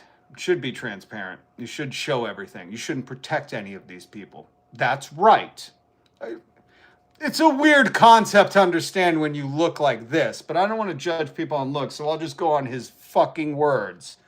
Who's right and who's wrong? The people saying we're not going to investigate, even though Todd Blanche said we do have tapes of abuse and XYZ and CSAM. Those people are wrong. You're wrong. If you have proof of that, you investigate. That's what you do when you're the law and order of a country. You look into it. They're not even doing that. So I know Michael Malice, this is a hard for fucking baby mush brain of yours because, you know, that I can only assume that dye that he used on his face is toxic. Is that lead paint? I'm guessing he painted his face with lead paint. That's probably what it is. And by the time he walked in till this part of the interview, it just sapped all the knowledge out of his head. And now he's a complete fucking moron. Wrong. But if I have any kind of skepticism, I am somehow wanting children to be abused. This is so funny. This is the best fucking gaslighting. If I have any skepticism on this whole thing, all of a sudden I'm part of the elites. By the way, Joe, what time is lunch with Peter Palantir? No, that's not what anyone's saying. What we're saying is if you're defending or quiet or not calling for full transparency, you know what? Let's just go to more Joe Rogan show because this guy is fucking boring me. Boring me with his stupidity. It's, you know what you're witnessing? You're witnessing people bend over backwards to just lose. I deleted it. We went over this yesterday. When people get in proximity to power, they'll lose their morals. Because they're in Joe Rogan's presence, they lose all of themselves. And that's really what I'm critiquing with him. Not his face paint, even though I think it might be lead, because there's no way you're that stupid on your own. You know, this is like one of the few times where the Epstein files has made it good versus bad. Like, this is a simple one for people to get. So when people play, like, is this really good? There's such a gray area with the Epsteins. There isn't. And if you're saying that, you're complicit. You know, if you're trying to whittle this down to like, hey, man, we don't know the nuance of the Epstein stuff. I'm going to play you the nuanced stuff. Joe Rogan doesn't really react, but it's amazing because it doesn't get any more blatant than this. Again, I'm going to try to bleep it because YouTube doesn't want you to know what the government files are released. I don't know why. But you can support the channel by just hitting subscribe, hitting the notification bell. I appreciate you. Who else is here? Oh my God! It's just Avi. If you think that Joe Rogan smokes weed all day, number one, you're totally wrong. He's probably on to much harder things. Okay. So you're referencing Joe Rogan of like 15 years ago. But number two, if you don't understand that Joe and Andrew Schultz had Donald Trump on and then claimed they helped him win the election with multiple mainstream, other mainstream, because Joe Rogan's mainstream media, other mainstream reports, all even like salivating for a Democrat Joe Rogan. And then Gavin Newsom tried to do it and interviewed Steve Bannon, which I don't know, that's fucking stupid. But if you can't acknowledge that like these are the trendsetters magnificently. I know I say that like, you know, it should be ironic, and it's not. But Andrew Schultz and Joe Rogan both were like, we won that for him, you know, celebrated the whole time. So they very seriously helped fuck America up. They're not just some guy who smokes weed and has a black-white poster and a lava lamp. Like, don't do that. Don't be that dumb, okay? You're not that dumb. And hi from the Netherlands. Oh, I already said hi. Jan.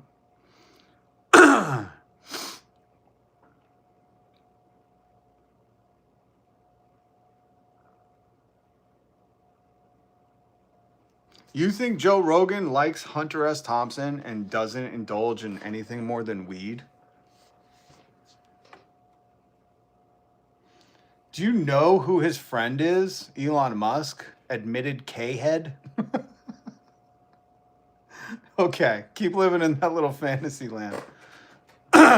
Well, you're a Hassan fan, huh? That's so funny. What scares you about Hassan? I've been waiting for one of these people. What scares you? The fact that he wants worker power, he wants affordable housing, he wants food for people, he wants healthcare for people. Which one of those scares you of Hassan? Or is it his skin tone?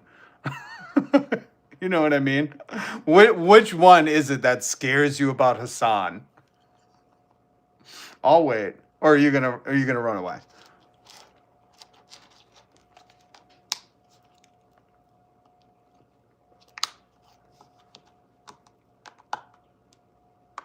Joe, I've never heard Joe talk about that, but here's the thing. Birds of a feather, okay? Let me just say that. Okay, so nobody is going to... What was his name? Rapture Sending is probably already left, right? Okay, awesome.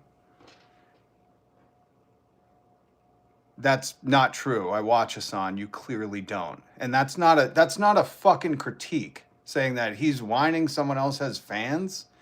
That's not what his show is about. Number one. This is what I mean. Like, here's the problem with America. This dude, Rapture, bases everything off how he feels. So he probably is an Assman Gold Watcher. And Assman always is fucking whining about Hassan. Because when you're uneducated, you know, that's got to be part of your content. As a Hassan watcher, I could tell you he'll go into the chat to debate the points that Asman is making, but it's just hysterical how the fans even base themselves as emotional animals. You know, he just goes off what he feels. He's not telling me, like I listed many of the fucking political points that Hassan's show is about these systems of oppression and how they need to be fucking dismantled. And this guy's whole thing was like, he's complaining about something else. Not a good point, buddy. Try again, you know, next year. I don't know, when that brain becomes fully grown. Come back, okay? All right, let's get back to Joe Rogan, because I'm not even through the timeline. Now we fast forward to today. Let me pull Joe back up. Joe B! Here's the video from today. Or I don't know when he filmed this, but this is the clip I have for you today. And I know it's recent because one of the Epstein things I was just reading that I chose not to do, he's going to read. And this is as on the nose, as obvious, as literal as you can get in the Epstein files. He's referencing an email that Epstein is speaking.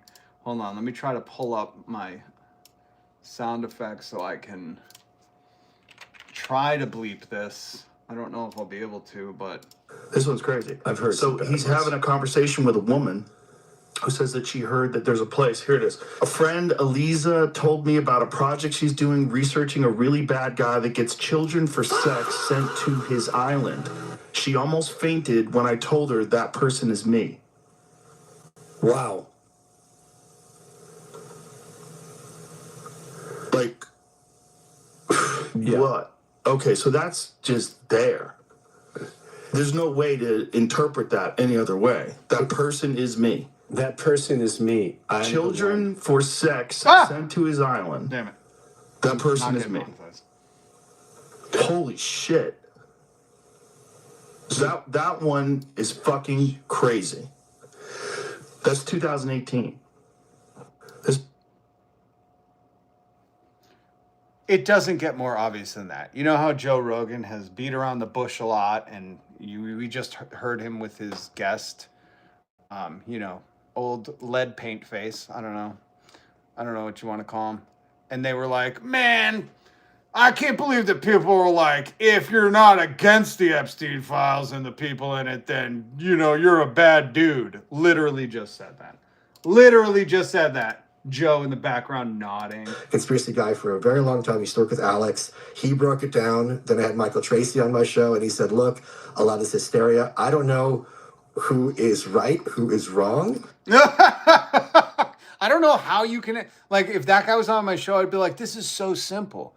You know who's right? The people who want to prosecute all of these, want to investigate. This is like baby brain shit. But it's not, I don't even want to insult babies because it's like even kids understand. Well, of course kids are going to understand. I mean, kids are definitely going to. How do you do this? I guess it's just like the Fox News maggot brain. Like when you're in a cult, of course you're like, I love washing Tom Cruise's yacht with a toothbrush. Scientology's awesome. Like, of course you're going to do that because you're fucked, man. Your life is fucked. You're a shell of a human. You have no moral or ethical identity. You're a hog snarfer for fucking power and greed. And like I don't know anybody in real life that's like, yeah, I don't know. There's such a gray nuance to the Epstein files. And then you hear Joe Rogan reading that email where Jeffrey Epstein's like, oh, that investigation about bringing kids to an island, that person is real and he's me. That's the fucking email. I didn't even screenshot it. I was reading it yesterday. I was like, this is even too gnarly, man. And Joe Rogan's like, it doesn't get any more obvious than that, and I can't make heads or tails of it. If you listen to Joe Rogan as a serious person and not for the comedic fucking horror that this is like what are those called? Not comedy, not the dramedies, like the drama comedies. What's a horror comedy called? A horror-omedy? Horror comedy? Comedy horror? Comorta? It's like a comedy horror. This is like a horror movie where there's like a 21-year-old dude who, just finished hazing his frat and became a first-time pledge, throwing this on and being like, yeah, man, we're never going to get to the bottom of this. That one is fucking crazy. That's your response? It's just crazy? The guy who built his career on questioning power structures? He's just like, that's crazy. Wait until I talk to Elon at brunch over this on our yacht where we have an inflatable slide that we jump off of into the Mediterranean Sea. Here, I got another Joe Rogan clip. Let's listen to this. This dude is fucking exhausting. It's too much fucking madness. This one's crazy because this is Joe Rogan, a couple weeks ago, where he's saying, I'm just a poor hunter heir who goes on yachts and has acres and acres surrounding my house, so I'll never have to deal with the public. But this world, these times we're living in that I helped elect, that I interviewed the guy to create the fucking atmosphere we're living in, it's pretty stressful for a guy like Joe. I thought you'd take some more alpha brain, Joe. Toughen up. It's over. Rub some dirt on it and walk it off, Joe. It's overwhelming me. Like sometimes at nighttime. Oh, try not being able to afford rent, Joe.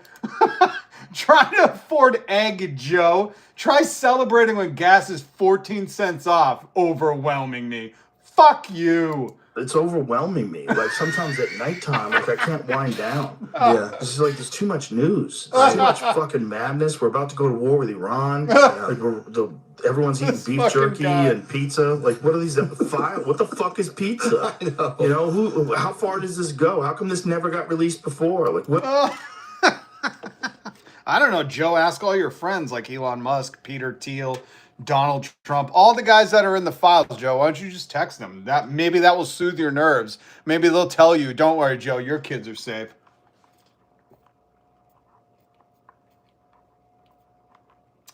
Parched. All this fucking showing you how stupid these overpaid mongrels are are fucking, it's making me thirsty, man. Holy shit. So I think that's today's lesson, you know? It's overwhelming me. Like, rub some dirt on it, Joe. Walk it the fuck off. I don't know. Maybe take your yacht and go on vacation. Joe Rogan, overwhelmed by the climate in our country that he helped create.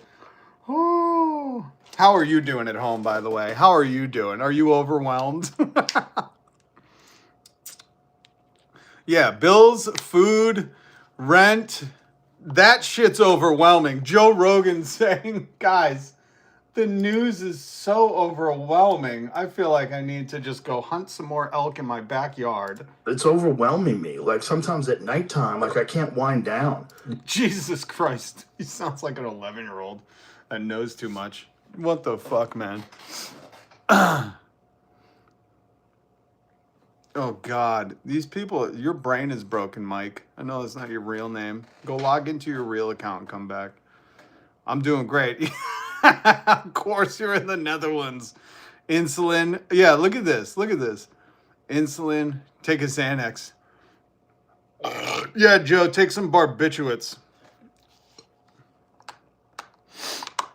Joe Rogan, coolin' like. Joe Rogan used to visit a shop I managed on Haight Street in San Francisco. Back when he was on Fear Factor, I had conversations with him. He's a dumb jock. Yeah, I worked in radio. I met him a bunch of times. He used to come on the show all the time. He was always a hero, yelling at Carlos Mencia about stealing jokes. And then here he is stealing Brendan Schwab jokes. What a fucking loser. Yeah.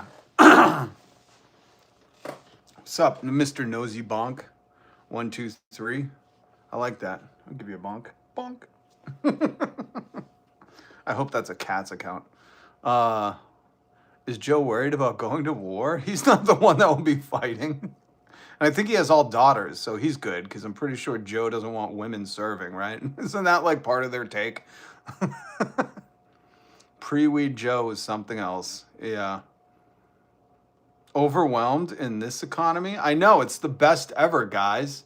Gas is 6 cents off. Your Medicare premiums quadrupled, which, you know, gas is 6 cents off, guys.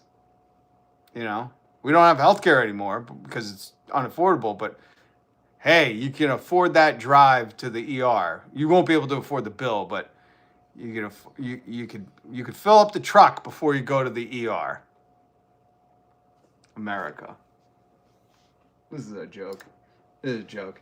All right, so I was saying, you know, just a quick search on the web, you can find this stuff about the Epstein files, and then you can even verify it.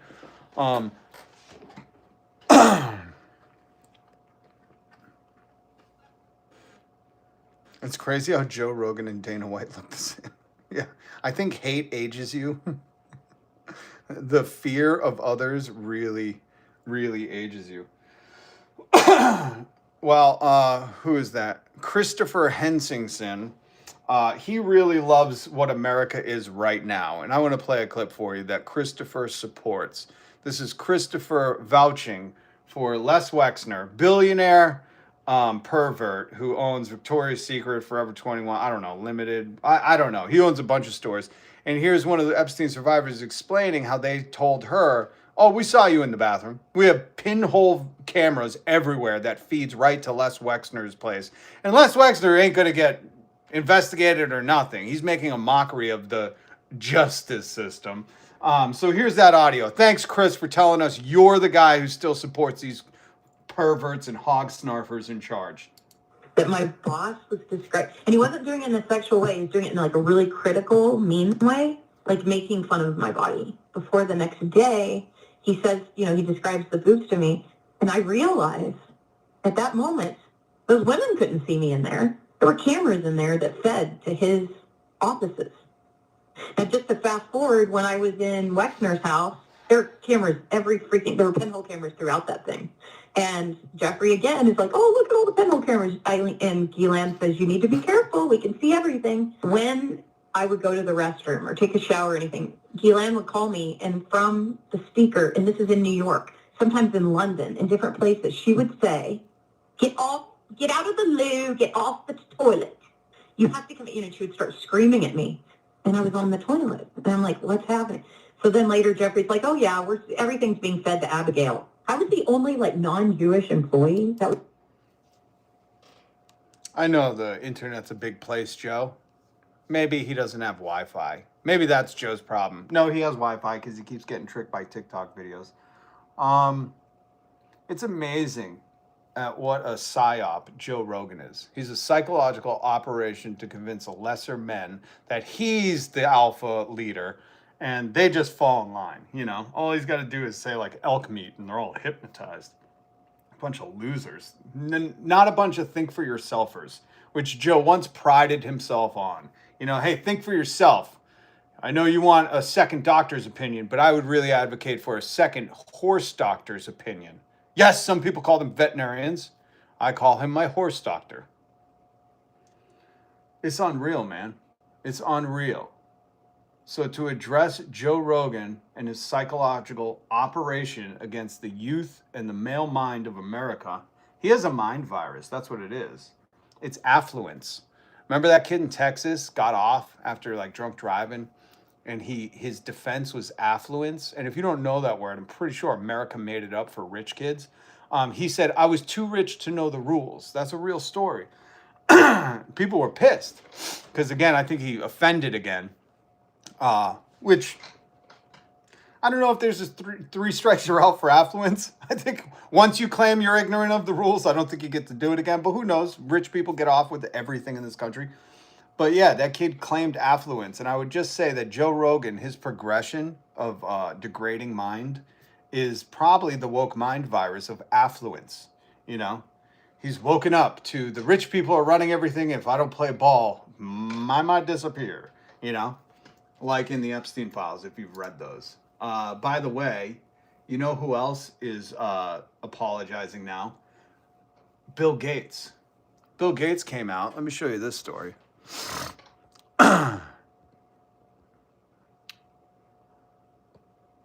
Bill Gates comes out and says, I'd like to apologize for his connections. He had 2 different affairs with Russian women. But he said the funniest part about that is that he said one was like a chess champion and the other was like a Russian MIT astrophysicist. He churched it all up.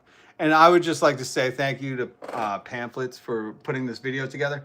Don't trust any of these people. All these people that are in the Epstein files, like Howard Nutlick, who was like, I met Jeff once. He was my neighbor. And me and my wife were like, gross, we're never going back. And then the Epstein files come out and it turns out he was emailing him. And then he had to testify in front of Congress. And Howard was like, all right, you guys caught me. I went to the island with all my children. We had brunch and I left with all my children. That's what he said, which is not a normal thing for a parent to say. You don't hear parents going to saying, I went to Chuck E. Cheese with all my kids and I left with all my kids. You know, those people get investigated. Those are what true crime shows are about. So let me just say, everybody that's in the Epstein files that at one point said shit like this. Jeffrey wrote an email to himself.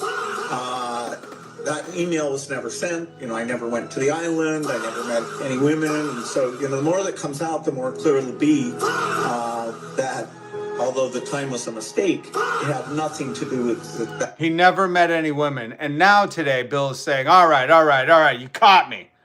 I had only 2 affairs with Russian women, but they were the smartest Russians.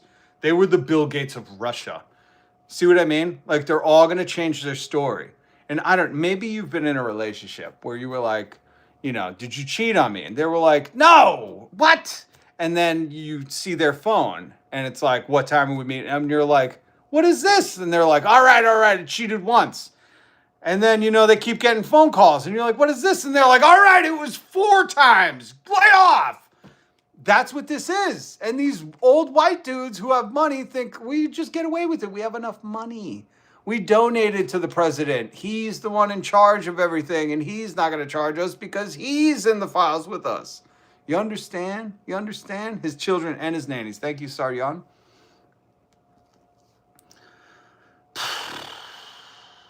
Charlie Newman. The Democrats are not going to save America. It's a noble thought you have. The Democrats are not going to save America. No politician in this country is going to step the fuck up. It is a big club, and you are not in it. It reminds me of an old Abraham Lincoln quote. Stop looking for a hero, that's who. You know who are the heroes?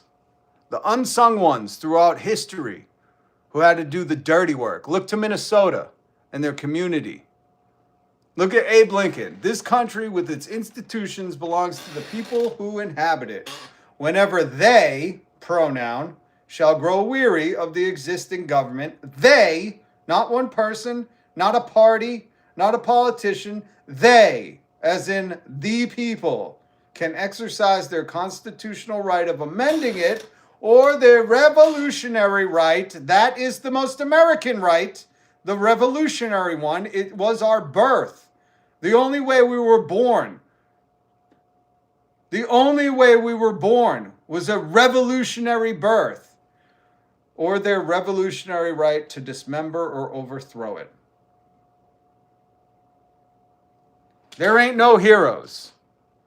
There aren't. It's people doing the work. Like through the Revolutionary War, the women, the children came. They had fifers. They had fife dogs playing the flutes. They had drummers. I don't know why in those eras you would want to be that loud going to war. You'd want to sneak up on those motherfuckers. You know what I mean? Maybe that's how my great-great-great-great-granddaddy got. He was like, shh, you're alerting the redcoats, man. They were like, pow. My great-great-great-great-great-great-great-great-grandfather died in 1775 at the beginnings. Even Donald Trump in the State of the Union said, since 1776. And I said, bitch. We were fighting in 1775 here in Massachusetts. Know your history, you fucking un-American piece of shit. Oh, don't listen, sim racing. Don't get into the people who go, he was a Republican. They don't understand how Republicans and Democrats flip-flopped and that the Republicans back in the day were the woke ones. It's okay. They're just morons. And they look for the red and blue team to identify with because they have no self-identity. So they need to go into the mob, into this amalgamorphous blob of like whatever collective we agree on, even though it's wicked hypo fucking ironic and critical and just it's apocryphal. That's what the Republican Party is now. You know, they're just a joke of a fucking organism, if you can even call it that. So I just wouldn't buy into that shit. But why are you still living there, man? Aren't you buggering off from Liverpool? Well, as the greats from Liverpool once said, blackbird flying in the dead of night. Or that's not a good quote from them. Let it be. No. You know, some other Beatles thing. Whatever. Why am I still here? Because America, if you don't know this quote, it's the people's right to fucking make this country what we want it to be. And that's why it's so easy as a Joe Rogan observer to make the fucking comment, hey, Joe, this is a simple one. If you disagree with the PDF protectors and offenders in charge, it's our revolutionary right to speak against it. That's the whole thing. Okay, they're from England, so they don't get it. You guys had a monarch. You were just very subservient. We rebelled. We said, God damn it, we have inalienable rights endowed by the Creator. You know, even though they didn't mean it for the enslaved masses and the indigenous, you know, they meant it for a specific group of people, even though at the time we were one of the most multicultural economies and fucking societies the world had ever known. Know your history. So here in America, our whole thing, what is that treaty with the king where the king was like, all right, I'm not from God. We'll have a Lord of Commons, a Lord of Houses. You guys had some, I forget what it's called, but you had something like that where you guys, you know, we're endowed by the God creator king to have a say. But we've always had that. That's how we started. We started with saying, fuck your tea. Fuck your tea, we're throwing it in the harbor. All right? So with that kind of spirit that lives among some of us, clearly not Joe Rogan or Andrew Schultz, we want better for this country. I want healthcare for the people. I don't want people to go on GoFundMe so they don't die. That's stupid. That is a failed state. We are living in a fourth world country. People are praying that others will chip in so they don't die from a fucking cure that's across the street at the medical place. This is... Do people understand that? Like, do people really get that? Like, the medicine's there. They just can't afford it? What sick, twisted reality? Is this a Saw movie? Is this the Truman Show, but Saw's running everything? My God, people. And as soon as enough people understand that and are like, oh yeah, that's fucked. Why are we paying this much for that guy to have a second yacht? Game over for them. So that's why I do this show every day. Plus to make some jokes on Joe Rogan, because he's like 4 for 3. Fucking insecure. Anyways. Free healthcare is a no-brainer. Thank you. Sarah gets it. QT cardigans. Oh, wait. Card design. Sorry. QT card designs. But I bet you would make a killer cardigan. What's up, Duffy? Good to see you, man. Good to get you in here. God save the kings, the UK, and Netherlands kings. Canada does. Canada gave everybody free insulin. That was not widely reported in the news here in America, but I try to bring it up as often as I can because it doesn't matter if you have private or national health care in Canada, you get free insulin. They were like, you know what would be a shitty society is if like people had to make sure that they had enough money to afford to live on this medicine they desperately need. Let's not do that. You know, that's a good society. The societies that like, Eli Lilly, charge whatever you want and let the poor people die. That is a Saw movie. That's a Saw movie. You've been desensitized to fucking think that's normal. And something's wrong with you if you believe that. Arlene Dixon, first time here and love I think it was it, but appreciate you, Arlene. Wake people up to the message, man. Share this video, hit subscribe, hit the notification bell, because I'll never stop. I'll never stop. I'm not leaving and I'm not stopping. Let me tell you maggots something. Let me tell you maggots something. M-A-G-A-T-S, okay? If you love a dictator, if you want a king, go to China. Go to Russia.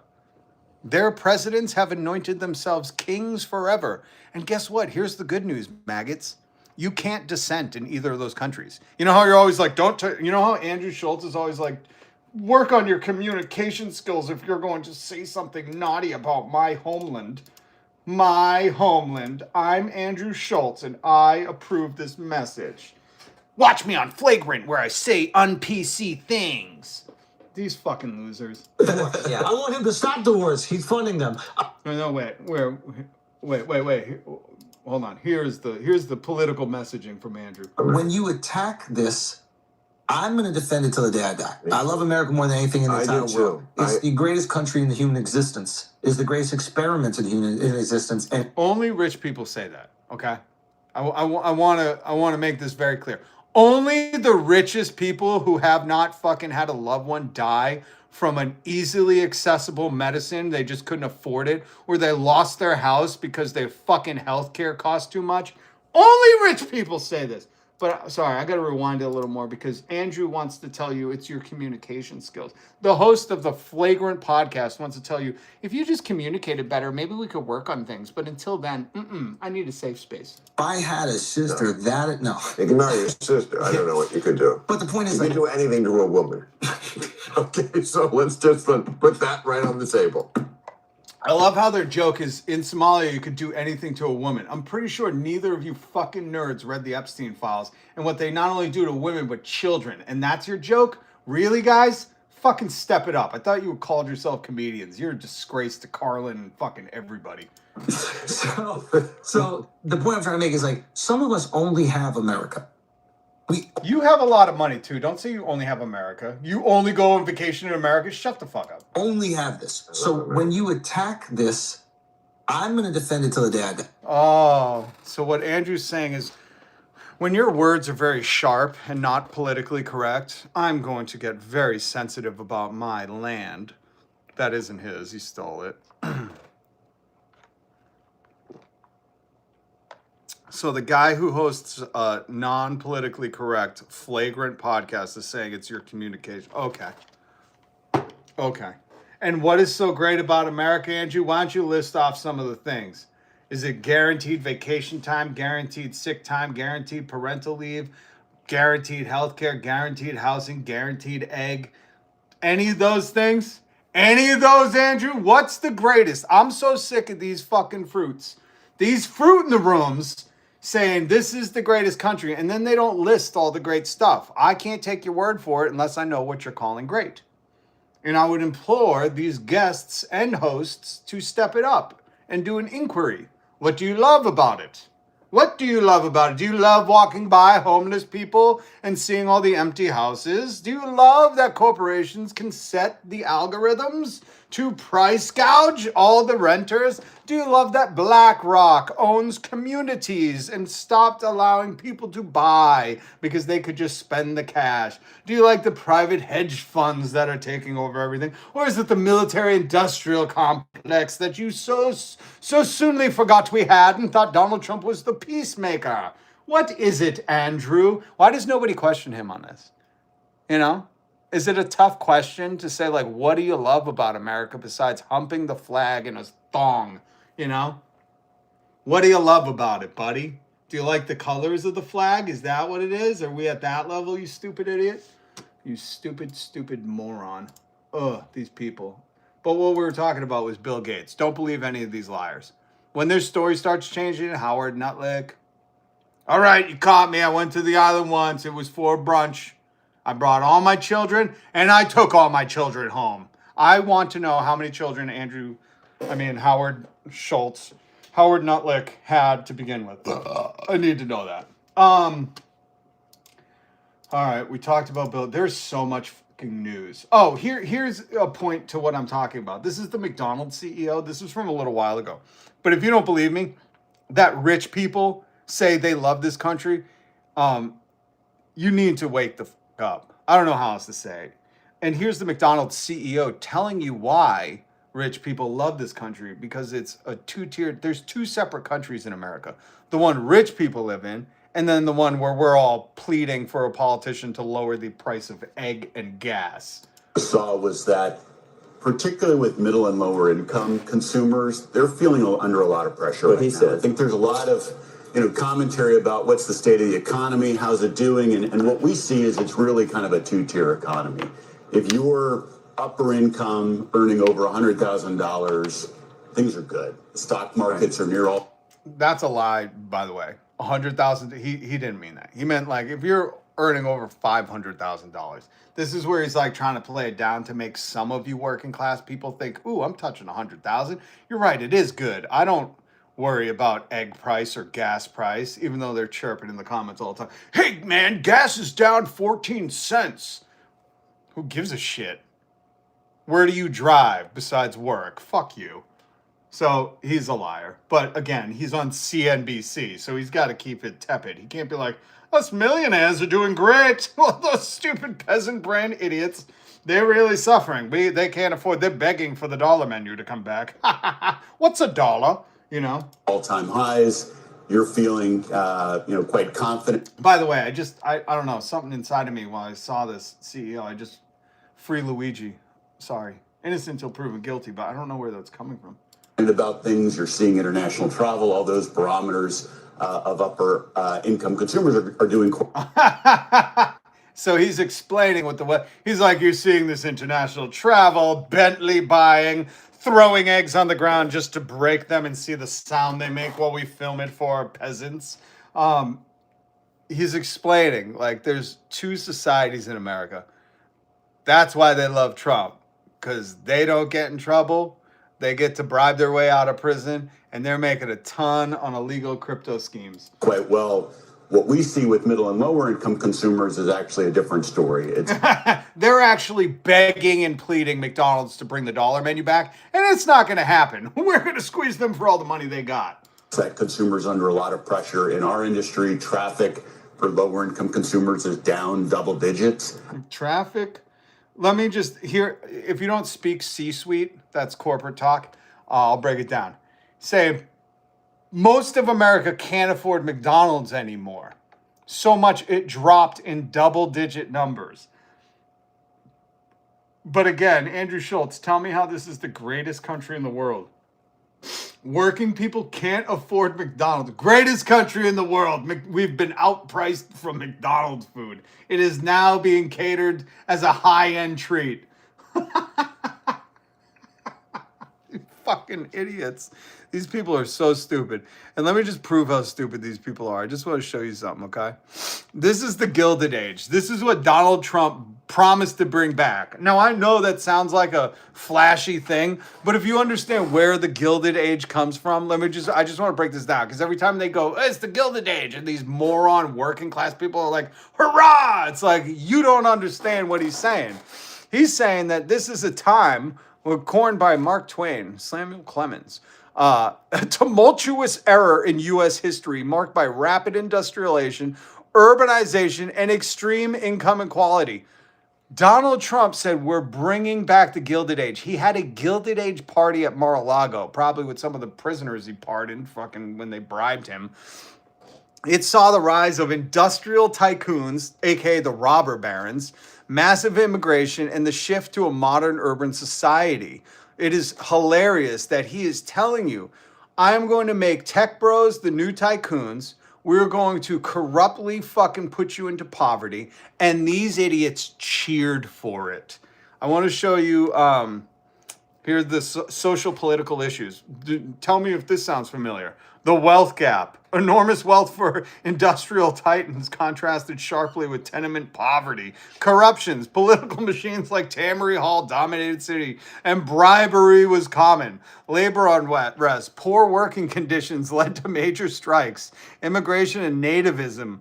Oh my God. This is so funny that Donald Trump sold these morons on a new Gilded Age, and they, because they didn't either read the book, see the movie, or know how to look up on Google the Gilded Age, they cheered. We have an anti-intellectualism, anti-educational, an anti-fucking common sense disease ravaging the minds of Americans.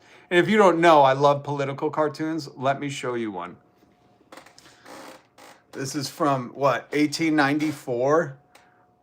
Where, the fat fucking politician, corrupt, industrial robber baron is squeezing the worker with high rent and low wages. That couldn't play today, could it? Donald Trump, and this is from the National Historic Park Service. This is from the government's website saying, hey guys, this is the history they don't want you to learn about. This is it, and I had to do it in cartoon form, not only because I love political cartoons, but also because I think it could speak to MAGA, because they could just see the images and be like, oh, I wonder who that guy is in the press, in the Vice. I wonder who that is. That's probably a liberal, fucking idiot, thinking they're this guy. Just because you're rotund doesn't make you him, moron. Hold on, Thorne. That's a good point. The U.S. hockey team was fed Mickey D's at the White House. I seen that picture too, and I thought, imagine going to the White House and you're like, oh shit, yo, I'm ordering the steak. And then you get McDonald's. More proof that this CEO who's saying like, we're seeing McDonald's is not for working people anymore, but everybody making six figures, they're loving it.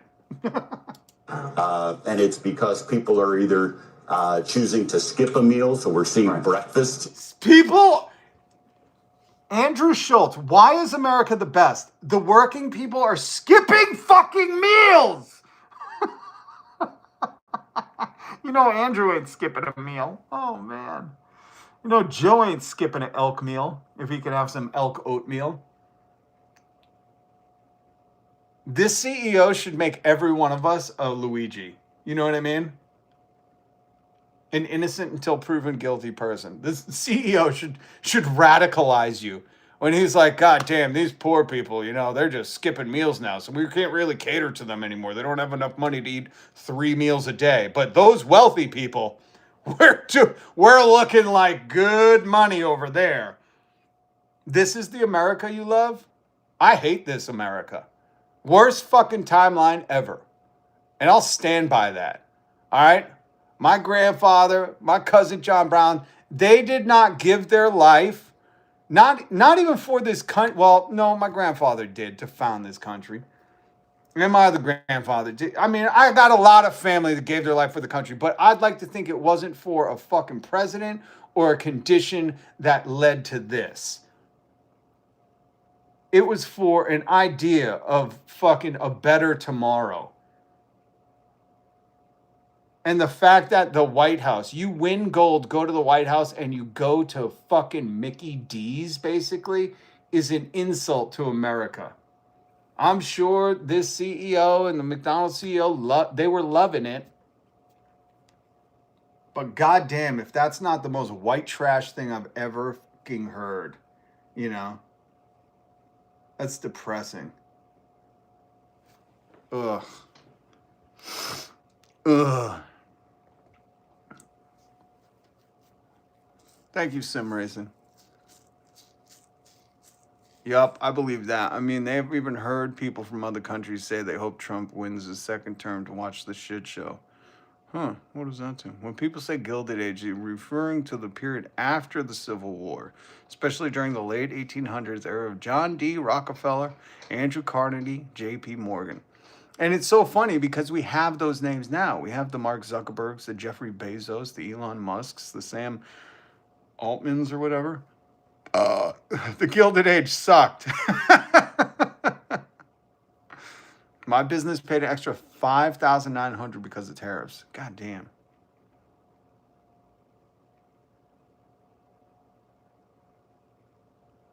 Oh, I love when people are like, imagine this guy bitching if he lived in any other country. You, show me how unfucking cultured you are. Bro, do you not know how they have paid and guaranteed time off in Italy? You haven't been here before. I think it was Denmark that just made burnout a legal call out of work condition. This is what I mean. It's like Americans who live in this bubble who are like, no, everyone loses their house when they get cancer. You got to celebrate that, man. No. If you can't afford your education or insulin, you go on GoFundMe and pray that strangers are kind enough to help you survive. Like, bro, the rest of the world figured this shit out. America's hat. God bless Canada. Oh, Canada, my Canada. Made insulin. I just talked about it. Stop being so stupid. Mods, you do a great job. But if anybody comes in here fucking dragging their knuckles like Joe Rogan, mute those motherfuckers. You stupid idiots. You stupid goddamn idiots. You add nothing to the conversation, and you show what uncultured swine you are. Hogsnarf. God damn. I got to get the sound effects up.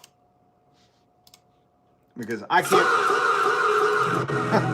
can't be doing all of it, you know? Don't be rude. That's what we'll say. Don't be rude. Oh, here's a clip of Joe Rogan trying to figure out the Epstein files. Yeah, we're all trying to find the guy who did this and give him a spanking. Watch Tim Robinson's I Think You Should Leave Now. One of the greatest shows ever. Rogan is great. What? To fucking make you not feel insecure? Shut up. There he is. No, you didn't hit a nerve. I just can't believe that there are people as stupid as you existing in this country. Like, I just did a whole fucking show on Andrew Schultz being a moron. When you come in here and you go, God bless America, I love it, it's the greatest in the world. And I go, what do you love about it? And you're like, Trump! What do you love about him? That he assaulted kids? You know, that he wants to bang his daughter? Elaborate. And you have nothing to say. That's why I'm convinced you're a bot. And if you're not a bot, stop being a human acting like a bot. Speak up. Say what you fucking believe in. I do all the time and I show my face. You cowards hide behind the fucking comment section and then go whine in the other comment section. Shut up and make a video. Be like, America's heading down the right path or whatever the fuck you believe, because I don't think you believe in anything. And that's what's frustrating. It's like, God damn it, man. Can't you nerds all go to Epstein Island and just pray that Bill Gates shows up and tells you how to hook up with a Russian fucking chess physicist or whatever he lied about today? That's all you want. Just so you know, we know you're con. Maggots, M-A-G-A-T-S. Let me be very explicit. You see Donald Trump as your hero because he fucking emulates what you want to be. So whether it's perverted with your kids or other people's kids, you saw that and went, that's my dude. I have nothing else to say about him besides I'll defend him till the end. We know. That's why I always say, just make a video. Say all the things you love right now, you know, besides 8 cents off of gas. And none of you do. I'm here every goddamn day, and I'm going to keep speaking out. And I'm going to keep triggering these sensitive Karens, and they're all going to bitch in my comments. So hit subscribe, hit the notification bell, join the cause and the vanguard. That's what we are. We're forging a new America, and these chodes are in the comments saying, no, please don't. I love this pervert in charge. And we're saying we've had enough. You've had your turn, and it fucking turned into this mess. We got to undo this shit. God damn it. It's up to us. It's up to us. And that's what Abe Lincoln said. Okay? Good old honest Abe. He only lied about a few things. And that's just the truth. Abe Lincoln did lie, you know. He wasn't totally, I know he's celebrated as like this anti-slavery abolitionist, but he wasn't. Just read your history. He wasn't. He didn't think black people and white people could get together. He was for sending people back to Africa. And that's not a joke. My cousin John Brown fucking hated Lincoln. And for good reason, you know. Just, again, why do you think they don't want you to learn history? Well, with MAGA, we know you're too sensitive. It might make you have some feelings. Don't be rude. All right. Don't be rude. I want to play that one, and I got to put these next to each other. Don't be rude. Quiet, piggy. Don't be rude. Quiet, piggy. Let's play this one. That's good. I'm fine. You sound so beautiful and cute. How old are you? I'm 8. Yo, that girl's pause, that 8-year-old's pause was comedic gold when the president in the Epstein files was like, oh, you sound so beautiful and cute. How old are you? And she's like, she did a long The Office Jim look into the camera. She was like, I'm 8. Even the 8-year-old was like, whoa, guy, calm down. Let's listen to that clip again. This was on Christmas, by the way. This is what your president was doing on Christmas, hitting on 8-year-olds. That's good. I'm fine. You sound so beautiful and cute. How old are you? I'm 8. Yo, that little girl's fire. She knew. She was like, Dad, is this the president in the Epstein files? I'm 8, sir. Oh, Dad, why would you have me call him? God bless that little girl. You know what, 8-year-old, you know what you should have said to him? Quiet, piggy. Yo, next year, I'm having my kids call the president, and they're going to say, quiet, piggy. We should all flood the Christmas line and just pretend, you know, do voice changing mods so we can pretend we're little kids, and then as soon as we get on, go, quiet, piggy, quiet. Or we should repeat the poem. The beautiful Christmas poem Donald Trump always repeats in memory of his good friend. Enigmas never age. Have you noticed that? And Jeffrey, as a matter of fact, it was clear to me the last time I saw you. Oh, shoot. Hold on. I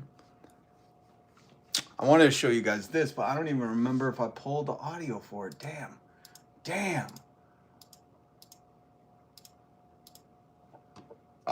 Did I really lose the audio for this? This was a good one because I didn't know. I knew that Calm Little Dawn. Hey, what's up, Sunshine? Good to see you. Tiny Hands Dawn, THD. Oh, you know what? I'm not even gonna say. Anyways, so this, I didn't know that there's a bunch of cereals banned in Japan, and this dude did a great video on it. And it's because of the food coloring. It's considered poison there and cancer causing. But notice how in America, you know, they could just poison us. Oh man. By the way, you guys see this picture? That's a good strong man, right? Holding desperately onto the fucking... looks like he's white knuckling it on the sides of that thing. Oh my God. That is literally propped up. That is like a propped up ghost. But you notice behind him, the Ghost of Christmas Past too, Stephen Miller. It's still so funny to me, man, that people worship this. Worship. By the way, don't forget your friend Naughty, whenever you're reading the Epstein files. It's always good. He pops out. He says, hey, I heard you were reading about no investigations. Look at this. February 2026, a one-bedroom median rents are in, and Boston is in the top 5. New York, 4,000. This is for a one-bedroom median rent. So this is the average. New York, 4,000. San Francisco, 3,000. Jersey City. What is going on in Jersey City? 3,000. Boston, 2,900. San Jose, 2,500. The price of one-bedroom units in Boston remained flat at $2,930 this month, while two-bedroom units fell 0.3% to $3,500. By the way, look at this. Not moving this space saver. I love Boston. Love it.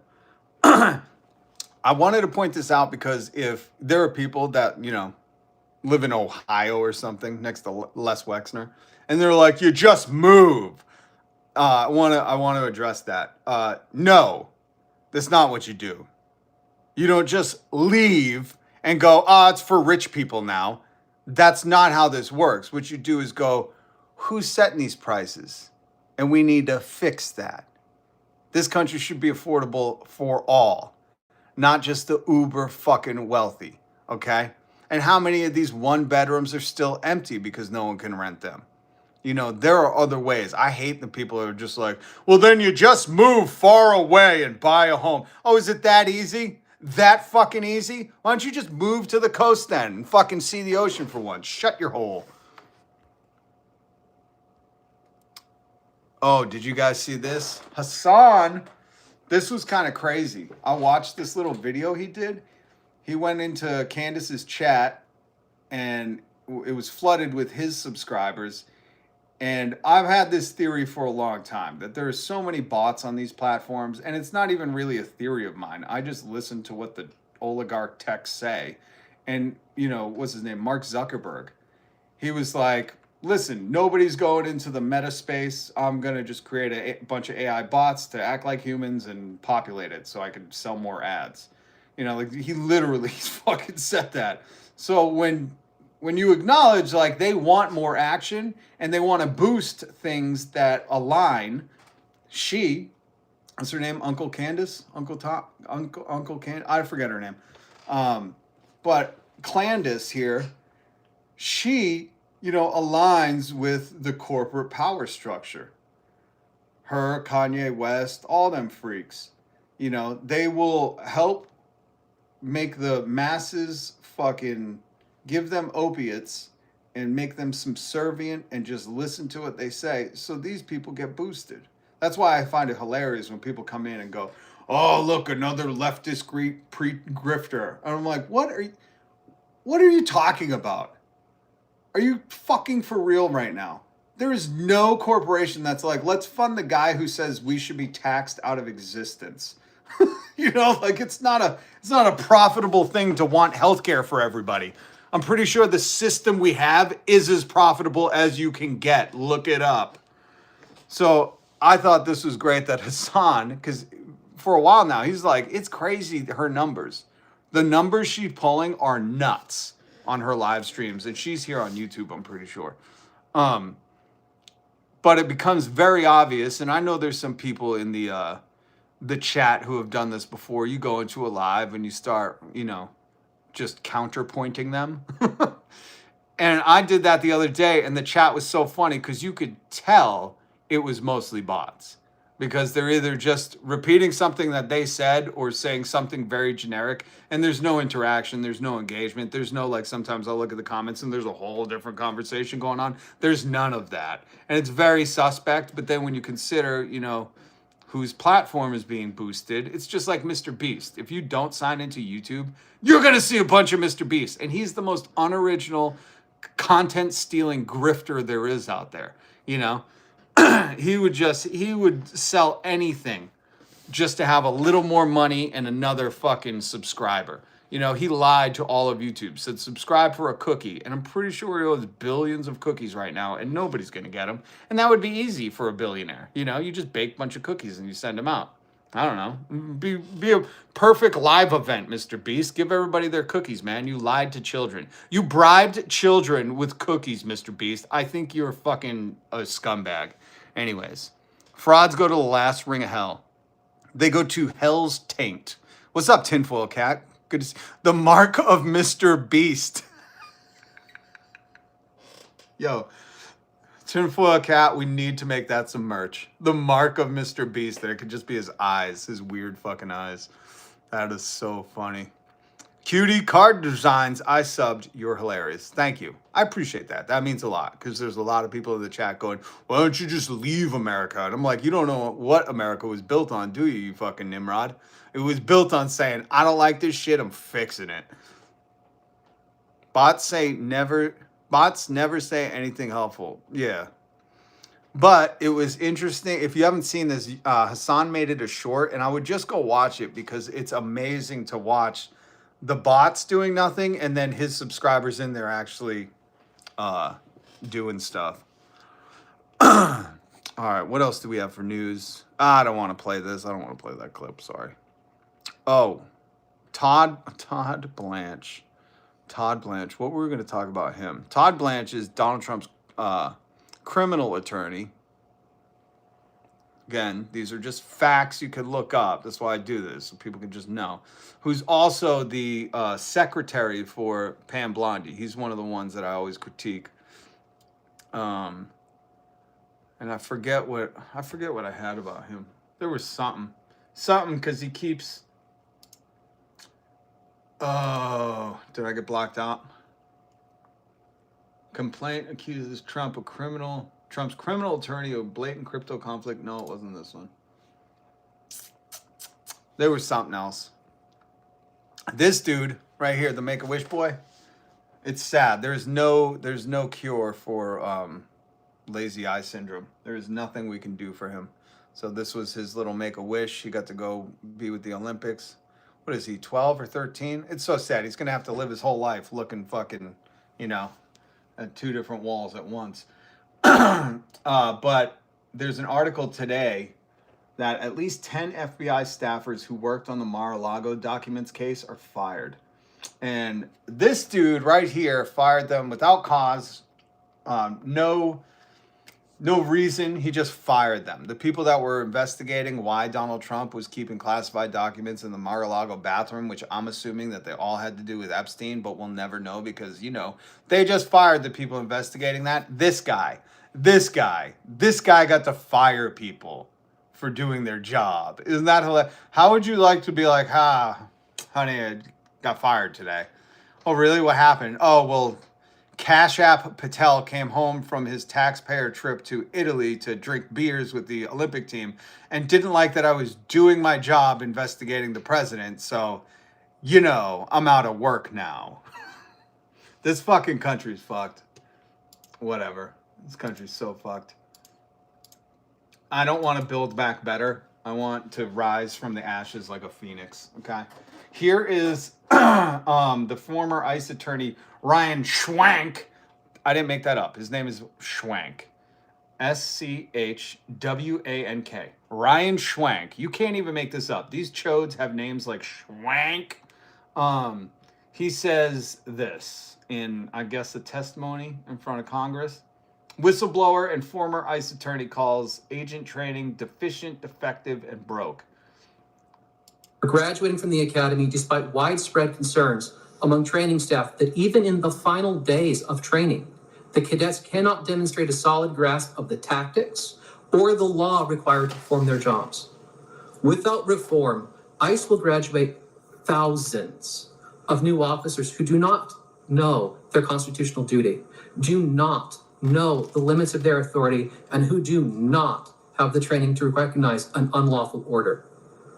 That should scare everyone. They don't have the training to recognize an unlawful order. I've said this before on the podcast and I'll say it again. If you're supposed to be law enforcement, those words are specifically used, right? Law enforcement, even though they're not.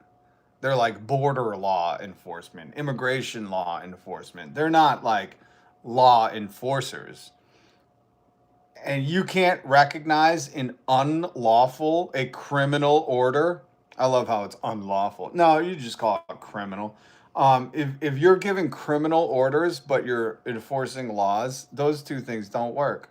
Just on its face, just the words that we use make those non-fucking usable together. Those cannot mix. It's oil and water. Do those not mix? Those kind of mix. This is unreal. DHS assures the public these cadets can get the job training on compensate for anything missing at the academy. This is a lie. Many graduates go to their home office just long enough to get their gun, their badge, and their body armor before deploying to places like Minneapolis and other ICE operations with minimal supervision. It's shocking that anyone would think this is safe or responsible. And this pattern of lies is not isolated. It extends beyond the training program to include deceiving Congress and the public about the rules followed by ICE officers once they graduate. On my first day at the academy, I was instructed to read and return a memo in my supervisor's presence, which claimed ICE officers could enter homes without a judicial warrant. The acting ICE director authorized the very conduct that DHS, in its own 2025 legal training materials, had called the chief evil against which the wording of the Fourth Amendment is directed. That is physical entry of the home without consent or a proper warrant. Never in my career had I ever received such a blatantly unlawful order, nor one conveyed in such a troubling manner. Incredibly, I was being shown this memo in secret by my supervisor, who made sure that I understood that disobedience could cost me my job. ICE is teaching cadets to disobedience could cost me my job. This is unreal. They just want you obedient and subservient. And anybody that stands for that is anti-American. Violate the Constitution. And they were attempting to cloak it in secrecy by demanding that I lie about it. Violate the Constitution and force the lawyer to lie about it. I am here to convey to the public the danger that is being created at the ICE Academy. I know from my conversations with many facility members, many of the faculty, that I am not alone in my fear. Law enforcement is a deadly serious business. It is not a place for shortcuts. Deficient training can and will get people killed. Or has gotten American citizens. Has. It can and will lead to unlawful arrests, violations. It has. Not will, has. Of constitutional rights. Has. And a fundamental loss of public trust in law enforcement. Did. ICE is lying to Congress and the American people about the steps it is taking to ensure its 12,000 new officers faithfully uphold the Constitution and can perform their jobs. We know they're incompetent. Just look at their guts. Boom. Anyways, oh,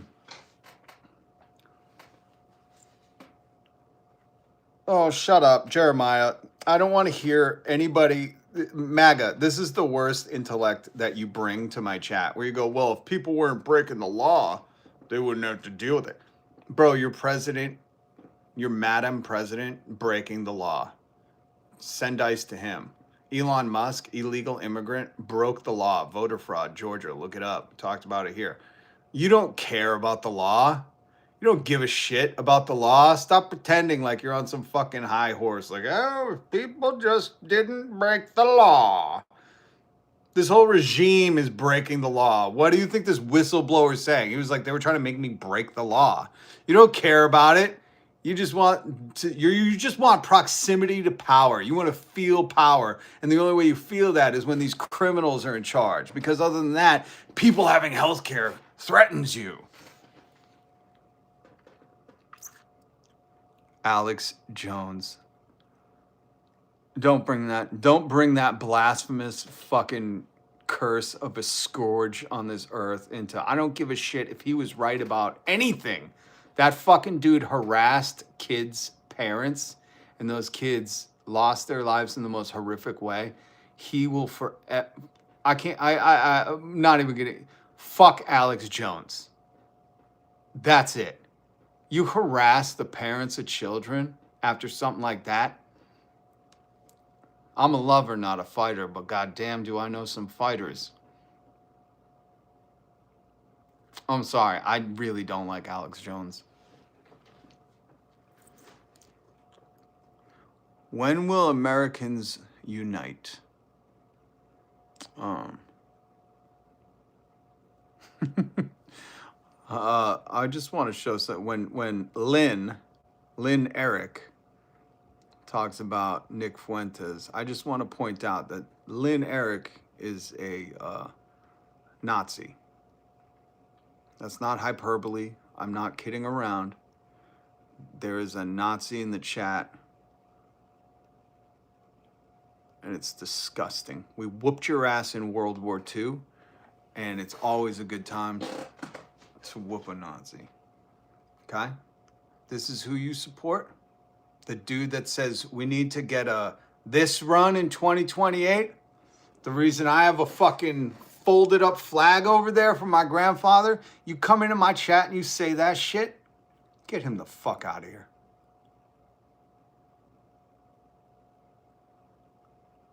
I think you've been bouncing around the internet for too long, being able to say whatever you think, not having any consequences. Don't bring that shit in here. Don't bring that shit in here. I'm not fucking stupid.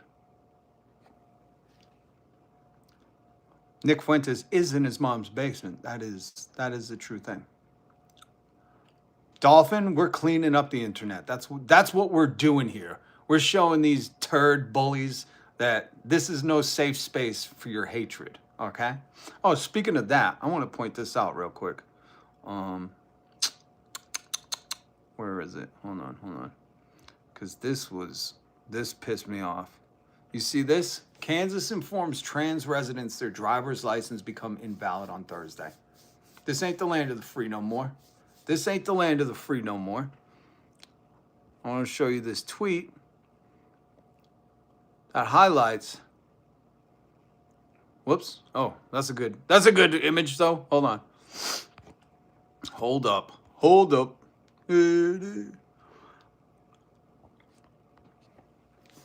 In 1938, the German Reich invalidated German Jewish passports. They must surrender them, after which their ID mark will mark them as a Jew.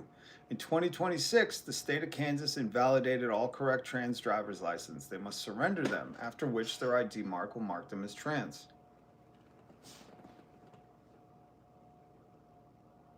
This ain't the land of the free, and it certainly ain't the home of the brave. What, are you brave enough to oppress people? You brave enough to fucking not know your history and act like it didn't fucking happen once before and we knew how it turned out? What, are you brave enough to admit that you're on the wrong side of history and fucking enforce it anyways or be complicit anyways? This is bullshit, man. Fuck you, Kansas. You don't get to say you're in the land of the free and then regulate how people express themselves. That's not free. That is catering to your thin-skinned, massive ego where everything upsets you. I can't fucking believe I read this in the year of our Lord 2026. Jesus would be disappointed in all of you that support this. And all the people who want to act like the German Reich in 1938, they were on the wrong side of history then, and you're on the wrong side of history now. You can debate it all you want. You can say whatever you want, but what are you going to do? Say, nah, man, that German Reich kind of knew what they were doing. Is that your take on this? Unreal. No, Florida, what you don't understand, because, I don't know, the education in Florida is probably horrible. Was your teacher an alligator? Let me explain it to you real simply, man. I will stand with the fucking oppressed, with the marginalized, and I will always speak out against abuses and tyranny. Tyranny, you know that word? You might have recognized it. You probably heard some intellectuals say it, and I thought he was woke. It wasn't your alligator for a teacher that fucking said tyranny, but tyranny is what we were against a long time ago in this country. And that's what this shit is, man. Just because you're scared of whatever you don't know doesn't mean that you should make it fucking illegal or try to oppress it. We know that's how you cope with shit. But I want you to understand I will always fucking stand with the oppressed. Always. That's kind of a sticking point for a lot of white people, because I get around them and they think, ooh, we're all safe? All right, let's say some shit. And then I speak up, and they don't like it. So that's fine. You're not going to like what I have to say. Move along. I'm sure there's an alligator doing a live stream somewhere. Go watch that.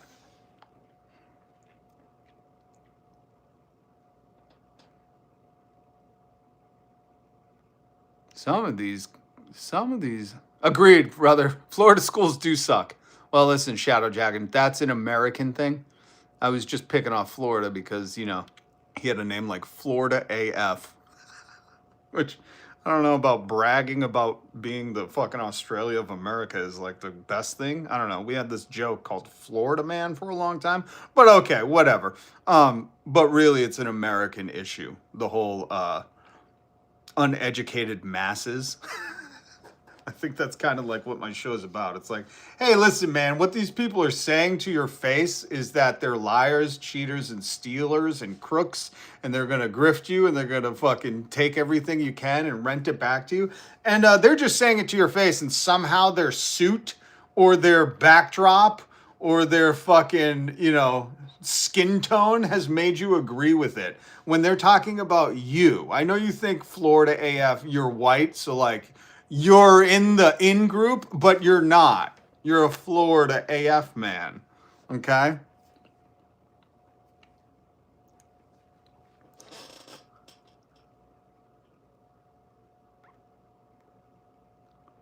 Real security never needs terror. What's up, Jazzy? Good to see you. If a system needs fear to hold on. If a system needs fear to function, it already knows it's unjust. 100%. I love that. I love that, Jazzy. That's good stuff right there. Because I've said it before too, man. If you can't, I hate to use the word rule, but if you can't rule over people with love, your only other option is fear. Look at Donald Trump's past 10 years, because MAGA forgets. They're like, oh, thank God Donald's back in charge.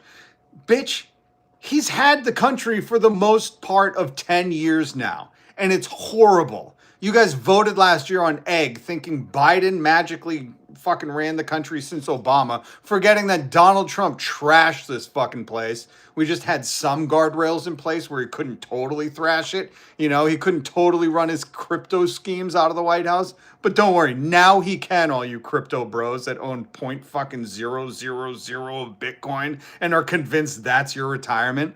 Like, the whole fucking thing that Donald Trump promotes is fear. That's it. That's his whole platform. You should be scared of those other people. And hey, I kind of look like you. You're not as orange as me, but hey, man, you and I, we're one of the same, right? You got a gold toilet, friends with Epstein, right? And these people are like, yeah, man, he does kind of look like me. That was the whole reason MAGA didn't vote for Kamala.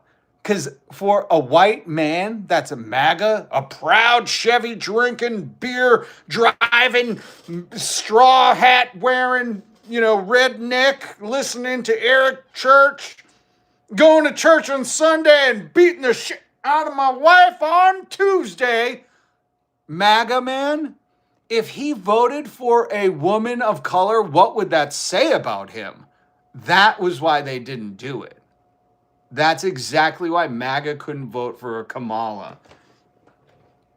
Because they can't have a woman rule over them. What would that say about them? And they don't say this out loud, but all of their actions dictate it.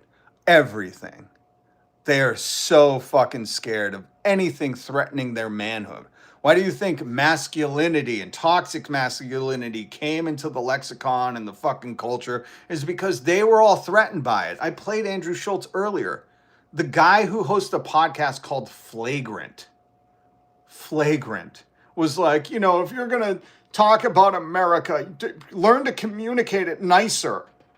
This is the fuck your feelings crowd. This is the crowd that was like, oh, you got to be PC or you're canceled. It's a joke, man. It's a fucking joke. That's also why when I ask them, like, oh, what do you love about America right now? They're just like, Trump 2028. You know, they're idiots. They're inbreds. QT, this has got to be your first time here, huh? She's just like, damn, go off. Oh, I do. Oh, I will.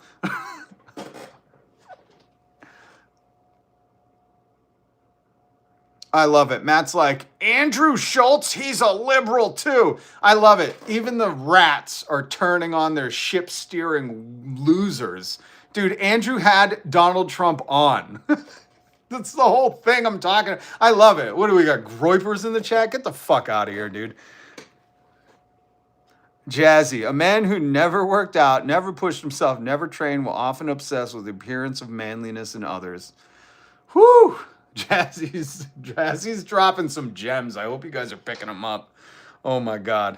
I love it. I love it. The we've turned on Andrew rats are like, he's definitely a liberal. He said he doesn't like everything that Donald Trump's doing. That's the funniest thing to me about MAGA.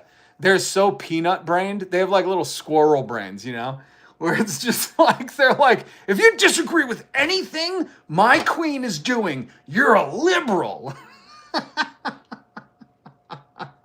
Yeah, the guy that interviewed Donald Trump and bragged about getting him elected is a liberal. I love it. Man, your brain is broken. You understand that? Like, what do you wake up and hit yourself with the shovel? Do you do like a Three Stooges fucking bit, getting out of bed? You wake up, step onto a rake, walk into the wall, poke yourself in the eyes. You're like, all right, now I'm ready to go. Fucking A. Oh my God. These people are so dumb. I can't believe them. God damn, this internet has poisoned us. It's poisoned us. It's made us go down to their level. Like, I don't want to do this. Jazzy, give us another gem, because I can't do the stupid talk with these people. Oh my God. That's got to be how they wake up. Oh, what's up, Bob? Good to see you, man. Another anarchist veiled as a Democrat. Lil Pop Tart 007. Please don't call me a Democrat. Never been, never will be. I'm the radical left woke Antifa that Donald Trump told you to be scared of. That's what I am. I'm proudly Antifa left captain general, comrade, whatever you want to call it. That's what we are here. Since World War II, we've been Antifa. And we're going to continue it. Cheers to my grandfather.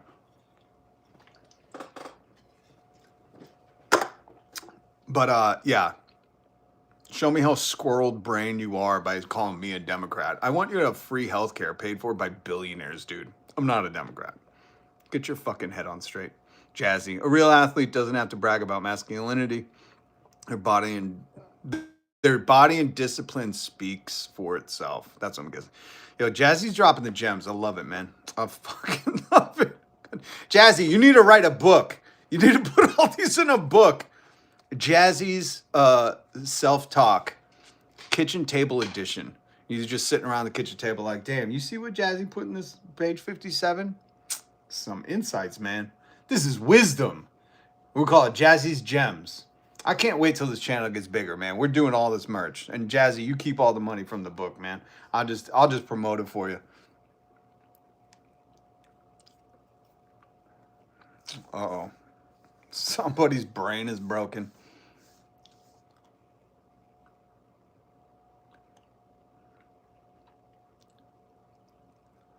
The book is coming. Power is life. Oh, really?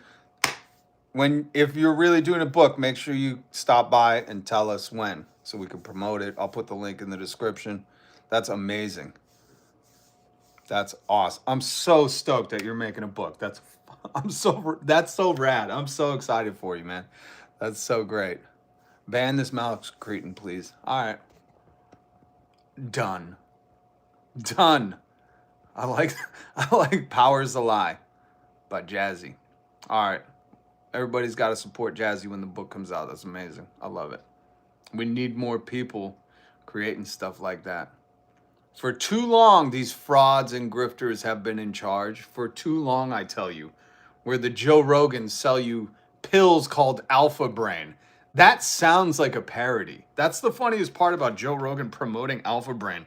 It's like it's too on the nose. You know what I mean? Like call it like Elk Blood or, like G.I. Joe Rogan, Like call it something else besides Alpha Brain. Like, goddamn, that just sounds like they were like, what can we sell these idiot rubes that they'll just buy for $70 a vitamin bottle? What? Oh, Alpha Brain? Oh yeah, they'll lap that up and they'll all say, we feel smarter. Meanwhile, it's just like lead paint capsules. Because the vitamin market isn't regulated, so it's just lead paint. And they're like, it's vitamin lead. Healthy for a butt. It's colloidal silver. Joe Rogan at this point is basically an evangelist for the illiterate.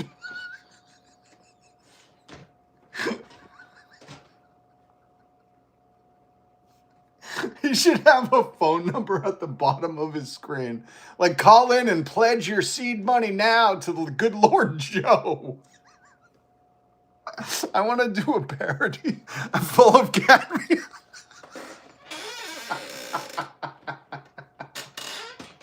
The saddest part about that is like these fucking people wouldn't know. They'd be like, oh man, did you get your Joe Rogan Alpha Lead today?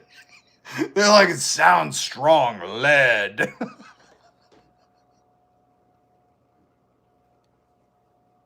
Oh my God. Oh my God. Oh my God. Oh my God. Is information in your background a good or bad thing? Wait a minute. What are you talking about? This is so... Somebody was just like, hey, the fact that Kansas is mimicking 1938 Germany, the German Reich no less, would you say that's good or bad?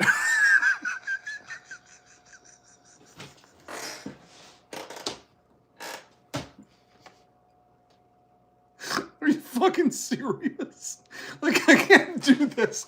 I can't do this. This has gotten to a level of, like, Andrew Schultz stupidity, where it's like, I know he's being genuine and saying, like, hey, guys, you're all hurting my feelings that I got Donald Trump elected.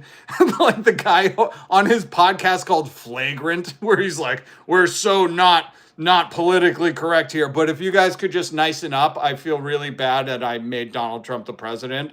Like, it's like that level of stupid hilarious, where someone's like, hey, how America, like, we fought the Germans? Yeah. Do you think it's bad we're doing the German thing now, or where are you on that? Your grandfather went to war and died fighting Fa? Now that we're doing it, are we a generation away where it's okay to make the jokes and do the thing?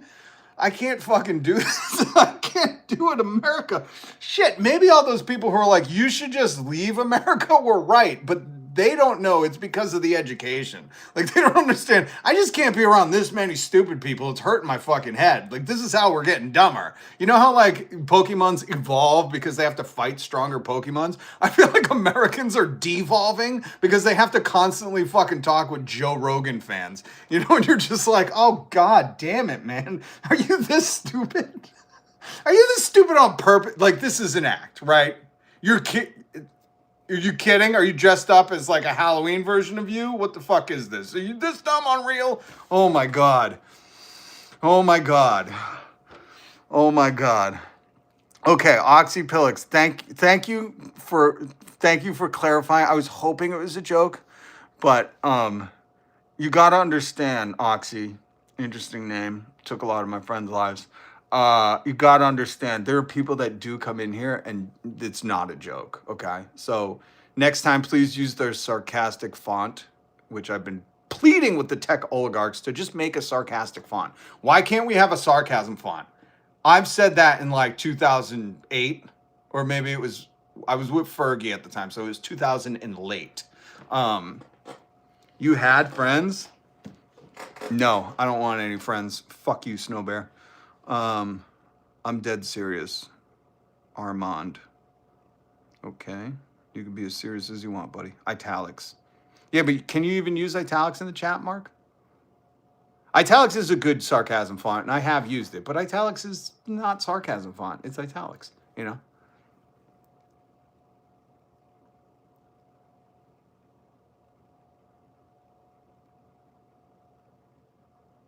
Negative? I wonder if people even thought it could get this bad when they voted for Cheeto Dorito. Well, here's the thing, Sarah. Liar's gonna lie. What's a Psy-Op? Psychological operation. So Sarah, what we're seeing now is a massive migration backtrackers. A massive backtrack migration. You know, usually migrations, the elephants can, you know, for generations, they just know where to go for the water. What we're seeing is if the elephants were leaving the water and going, we don't want to drink anymore. And that's what Andrew Schultz is doing. Joe Rogan's going to make the turn at some point because at this point, it's like undeniable, you know, like the email I played for you that Joe Rogan read where he was like, where the email essentially says Epstein's writing and saying, hey, you know that documentary you were looking into about the guy with the island and the kids, Kid Rock? That's me. Like, it's, even Joe Rogan's like, it's, here, I'll just play the end of it because I can't play the whole thing because YouTube is YouTube, but. That person is me. Holy shit. That one is fucking crazy. That's 2018. Like, where does he say? Hold on. Where does he say? Like, what? Right here, hold on. Yeah. What? Okay, so that's just there. There's no way to interpret that. Do you hear what there's no way to interpret that. He's basically telling you, I can't spin this. You can't interpret this as anything else besides, this is what they were all doing. They weren't tax fucking guys or whatever they say. You know, they weren't like money managers. Like, this email is the fucking red herring. Or I think that's the right reference. You know, and even Joe Rogan can't, the rest of the fucking clip, he's just like, cut to commercial, you know? They're like, Joe, this is a podcast. What? He's like, just cut to Alpha Brain. Cut to Alpha Brain. I'm sorry. You're going to get some cat ass in your face. I can't do anything about it. Grow lights are fun. You can grow whatever. That's right. Everybody be a botanist. Just be a local florist. It's medicine, technically.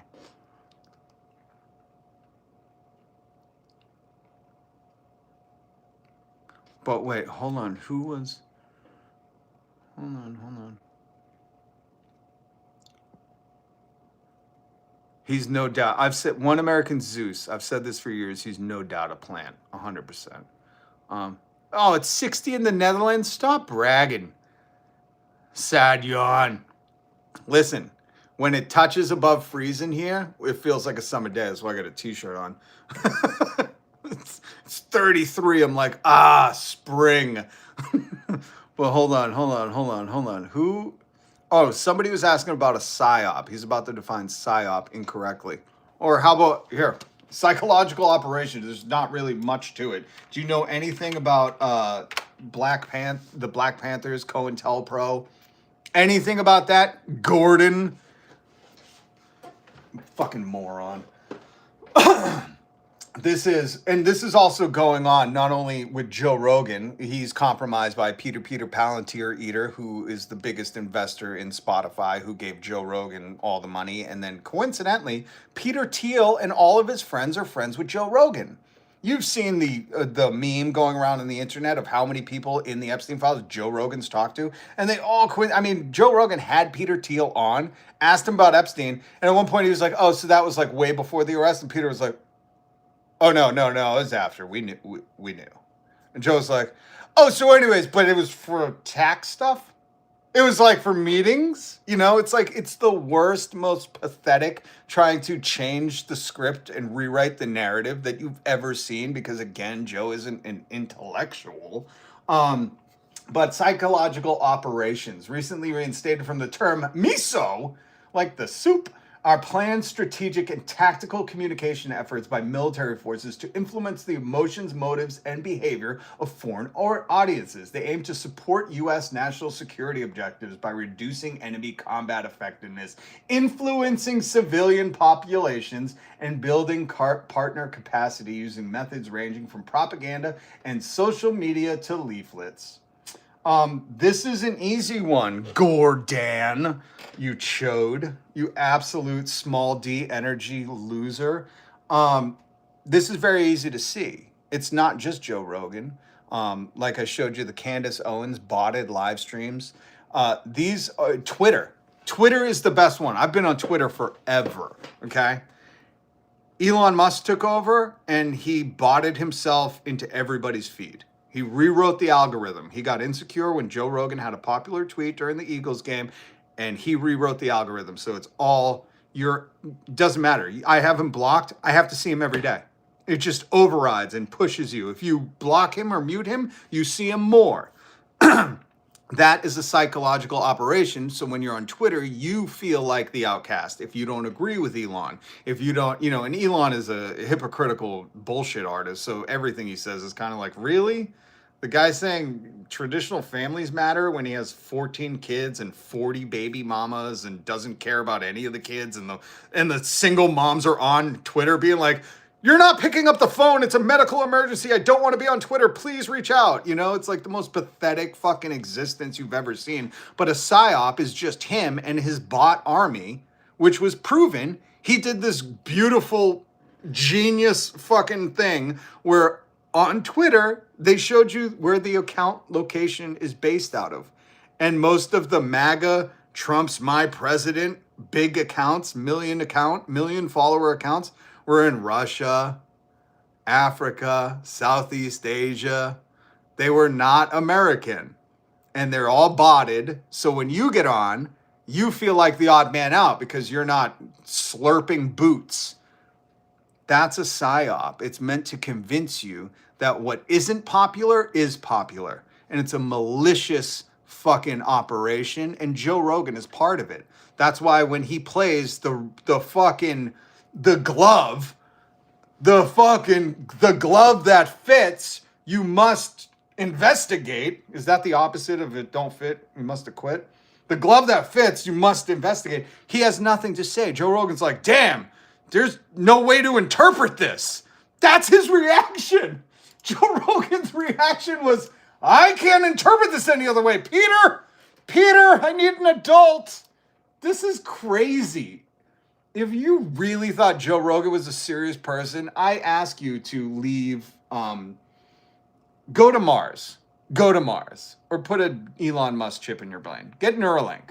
You know, if you think Joe Rogan's a serious person. Just there. There's no way to interpret that. And he can't manipulate that one. Every other one, he's like, yeah, but the Clinton blue dress, you know. Or like when he asked, I was going to say looking in his eyes, but looking in his eye, when he asked Cash App Patel, like, hey man, what's going on with the files? And Cash was like, listen, dude, don't you think I would tell Joe Rogan? And Joe's like, I guess you would. You got nothing to hide. Those are trusting eyes.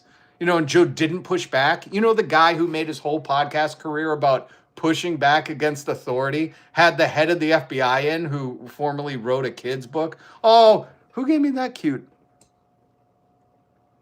Who did that? Wasabateo. That was a cool ass gift. I love that. That was a cat in a box. I love a cat in a box.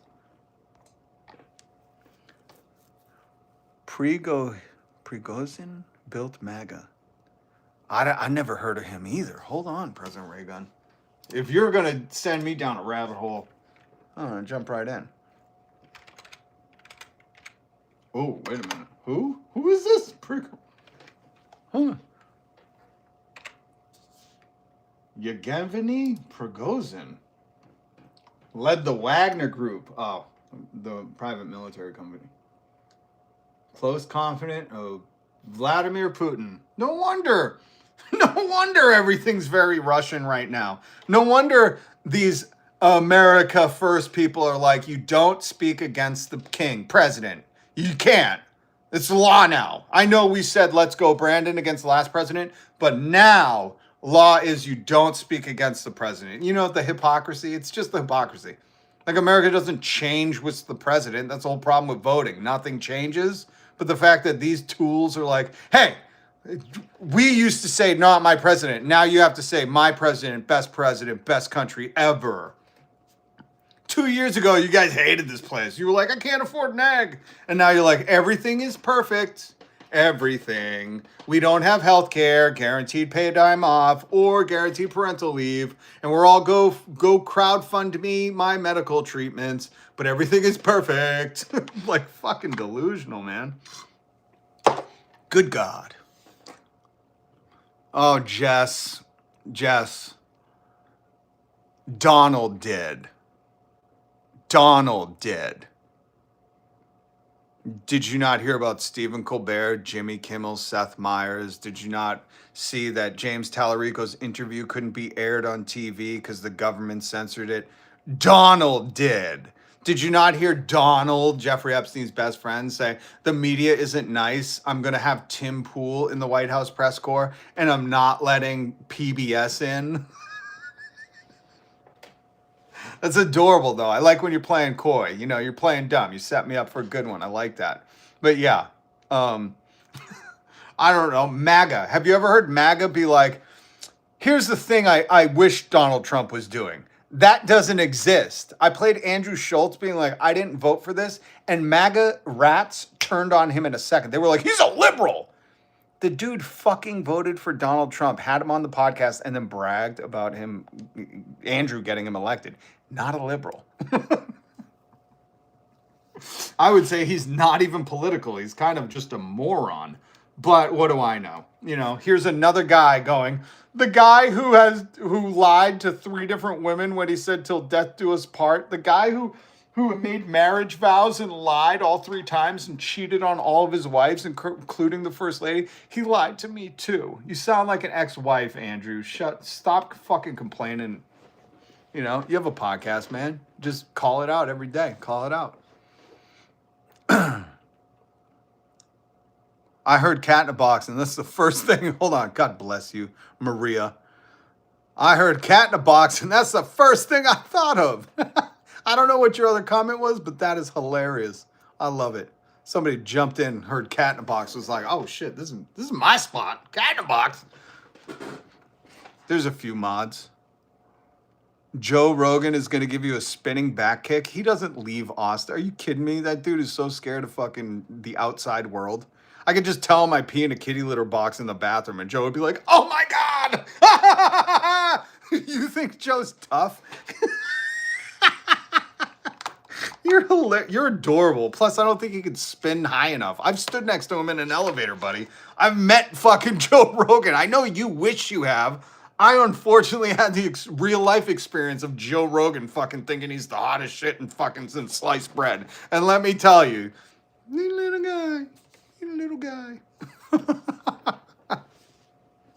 I love it. I love when these people are like, oh yeah, my hero's gonna beat you up. Okay. Wow, you sound really tough. God damn it. God damn it. These people are hilarious and they don't even mean to. They think they're serious people. That's my favorite part. Like these people are like, I'm very serious. Joe Rogan's a spinning back kick, yo. You sound like you're 8 talking about your G.I. Joe figure. God damn. All right, for my elder millennials in the chat, my zennials, if you were born from 1975 to 1985 or 1978 to 1985, this one's for you. When somebody comes in the chat telling you their super macho hero is going to beat you up, just know they're not a serious person.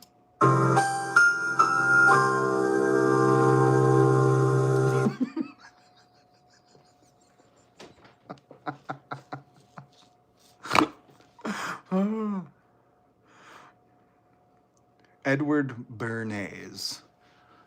But look into Edward Bernays. Okay. Did he create the Bernays sauce? Because if he did, Edward Bernays. Damn, that dude had a mustache, huh? Edward Bernays Propaganda. Ooh. That looks like a book I want to get. Let's see.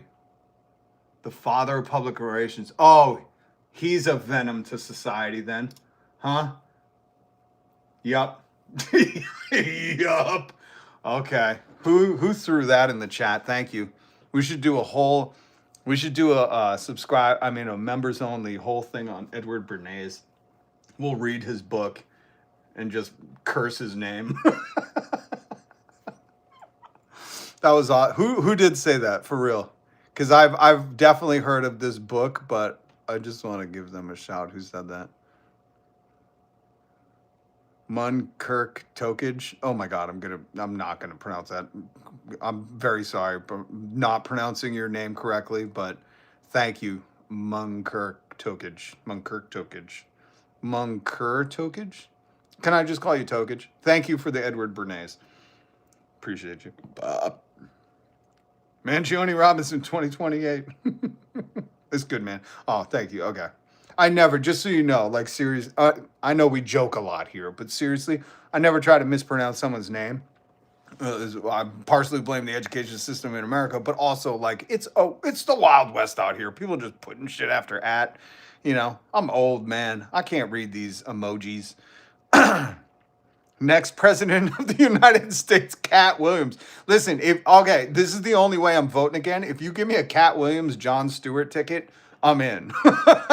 If you give me a Cat Williams presidency, I might do it. I'd vote for that. All right, there we go. It's a throwaway name anyway. Okay, all right. Stewart would never do it though. But if you know his activism, fighting for the 9/11 survivors and first responders and my family members and stuff, all those people who had to endure that, the horrific aftermath. If you don't know, a lot of my family's from New York, and the city was poisoned. There was a lot of asbestos and stuff. So, like, I lost my uncle early. He was part of the cleanup crew. And Jon Stewart still fights tooth and nail for those people. So, you know. Joe Rogan is a Psy-Op. Is that a genuine belief or just clickbait? No, we went over the whole thing. He is a Psy-Op. Listen, I'll sum it up in one quick clip that you're going to see, because he's reading an Epstein email, and Epstein admits in the email, he's writing to someone, and he says, somebody's doing an investigation about a dude who has Kid Rock. That's what we call Epstein Island here, Kid Rock. I just can't say what. I'm not going to play Joe again. I already know this is not going to. Whatever. If you could hit subscribe and notification bell, that's how you could help the channel. You could become a member, send a gift. Thank you. I don't take corporate money as much as you think that corporations want people like me to be like, tax them into extinction. Or you think corporations are really wanting to advertise with a guy who's like, CEOs can be automated, pay the people. You're fucking nuts. And I just try to keep it real with you. That's all. Douglas Stanhope. Where's Doug Stanhope been, man? But Joe Rogan is a Psy-Op, and I'll just play part of this clip, but Epstein is admitting that he's the dude that they were hearing rumblings of, like some secret fucking Illuminati cabal, and he just straight up admitted it, and that's the email, and Joe Rogan's reading it, and Joe Rogan's take is interesting, because he's not like, God damn, there should be investigations. This is insane. His take is this. Like, what? Okay, so that's just there. There's no way to interpret that any other. There's no way to interpret that any other way. What that says to me is Joe has been spinning this whole narrative the whole time because he's friends with Peter Thiel, Elon Musk, Donald Trump. Who else is in the Epstein files? There's more people. What's his name? The banker dude that came in and complained that bankers are getting a bad rap. There's so many people that I can't even list them all that Joe Rogan is friends with that are in the files. So when Joe reads this like the glove of the Epstein files, the OJ glove of the Epstein files. But it fits. The OJ glove that fits. Joe's thing is like, I can't even interpret that any other way. Damn it. He's a Psy-Op. Peter Thiel put him there for a reason. You think a fucking moron like this gets $100 million because he's good at something? No. It's because he can manipulate the subservient masses that will submit to his elk-eating ways and buy his alpha brain pills. That's it. You can't tell me that the guy who built his image on conspiracies and questioning power has the FBI director come in and is like, I just believe everything the government's telling me now. And you guys should too. That's not a psychological operation against the masses? Really? Really? Really? Really? Don't make me angry. He's a peanut. He is. Joe Rogan is an actor from news radio or talk radio. Was it news radio? Talk radio. God bless Phil Hartman. We miss you, Phil. Phil was a real one. Joe is a moron, but you're wearing underwear on your head. It's a land of the free, Jaeger bomb. What do you hate America? This guy hates America. Land of the free. You can wear whatever you want. And I find it so funny when people are like, yeah, that guy's a moron. But this guy that Joe Rogan had on, who painted his face with lead paint, I'm assuming, he's reliable. Just shut up. Just shut up. Land of the free. I wear what I want. God damn, I'm gonna get a good dress. I wanna get a nice dress. And I'm gonna wear a dress on the live stream just to trigger all the maggots. Oh, you guys need a safe space, a guy wearing a dress? What do you hate, Kurt Cobain? Shut the fuck up. That's the thing. You know, you guys judge things on looks. I judge it by the content of their character. What's in their heart. That's how you're a fraud.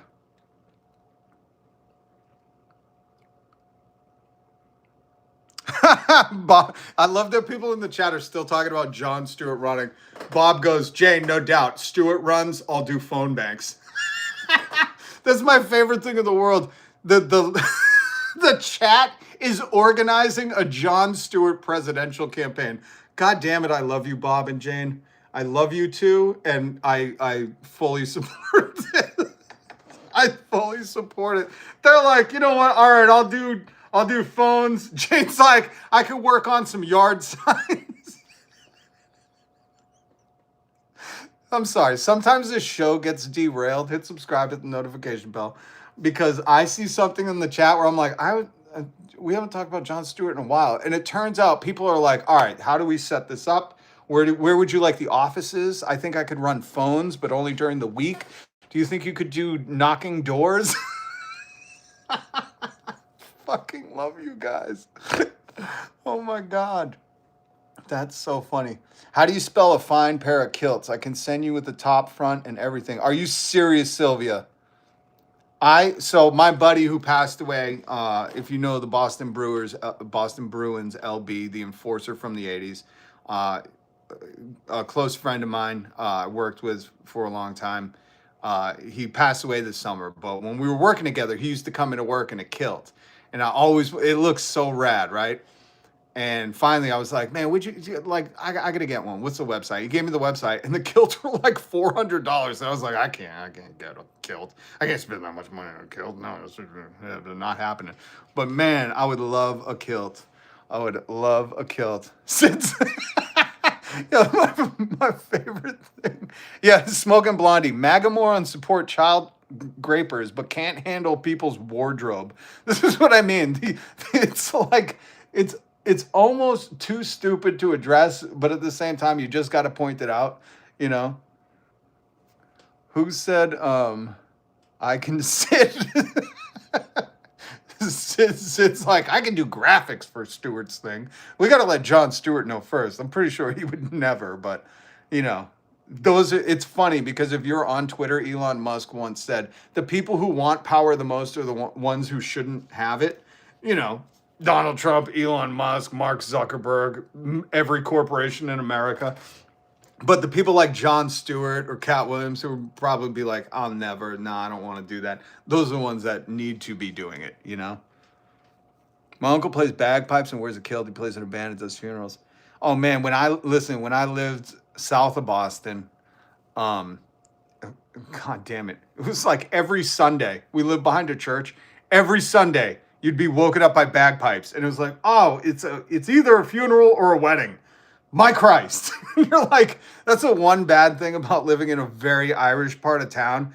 Every goddamn Sunday, it was bagpipes. And you're just like, I just can't do it on Sunday morning. I get it. It's cool. Do the weddings and funerals on Friday nights, not Sunday morning. It was like clockwork. A kilt is originally just a very long scarf. For real? I would believe that. I don't know if that's true. Hold on, Bob. Stewart was recently asked. He didn't say he wouldn't run. Okay, here, Bob, you're going to like this. Hold on one second. Give me one. My family is from Scotland. Moncrief clan. Sláinte. Well, I don't know Scottish. I know a little Irish. No Bubbles from Trailer Park Boys should be president. I don't know. You seen the accusations against Bubbles? I'm not sure if you keep up with the news like I do, but Sarah, I'm deep in the weeds on it, and I would just look into them. Not good. But I do love Trailer Park Boys. And I remember the first time I watched their movie, I was like, is this, it can't be real. There's no way there's like a camera crew. And then like 10 minutes in the movie, I was like, okay, I get it. They're Canadian. Yeah, but at this point, we need a little Canada, Nunya. You know, I would take a little Canadian president over some German Reich president like we got, you know. Some dude that's just importing his brides like it was a goddamn mail order. I would take a Canadian because at least they know what to do with healthcare. You know, let's be for real, man. This system is... Hold on, I want to show Bob something. This is how old I am.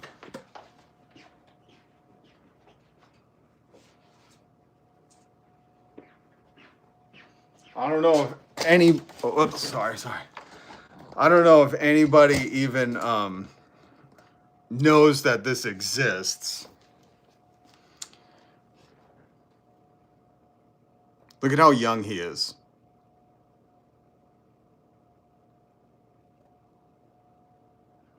Yes, Smoking Blondie. Lead, follow, or get the fuck out of the way. And we have too many followers, you know. I want to see a bunch of leaders taking initiative, organizing your neighborhoods, you know, getting out there doing the calls for Jon Stewart. This is crazy. I don't even know what year this is from. It's old because my mother got it for me and my brothers, so it's old. Look at this. Look at how young he is. Holy shit. Looks so familiar. Yeah, hold on. What? Oh, this is adorable. Christmas 2004. My mom wrote in it. I didn't even realize that. Damn. My mom's been dead for a long time, so I didn't expect to see her. I gotta send my brother a picture of this. 2004, Christmas 2004. 22 years old, man. That's fucking crazy. That's Jon Stewart, yeah.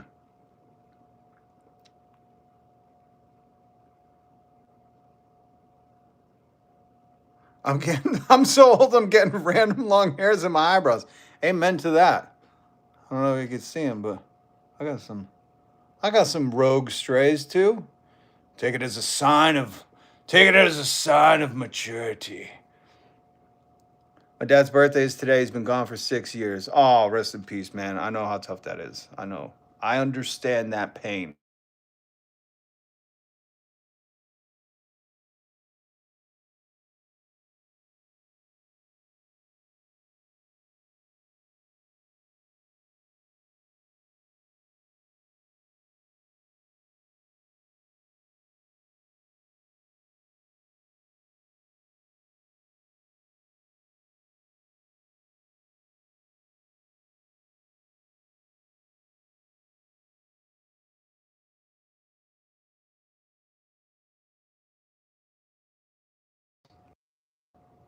Can you hear me now? Can you hear me now? Can you hear me now? Can you hear me now? Can you hear me now? Can you hear me now? Can you hear me now? Can you hear me now? Can you hear me now? Can you hear me now? Yep, okay. Life advice. Listen, life advice. Okay? See how my mom wrote in the end of the book? Whenever, like when I give my daughters books or my wife, always write in the front. because that will never, just like literature is going to exist forever unless MAGA burns it all. Write a note. Even if you're just giving a gift to a friend, always write a note in the front, you know, something that forever and a day they'll be able to see and be like, wow, this person wanted me to learn this or treasure this, whatever, you know, you're sending to them. Hopefully it's not like a Calvin and Hobbes comic book or a Garfield one. That's what I read when I was little, but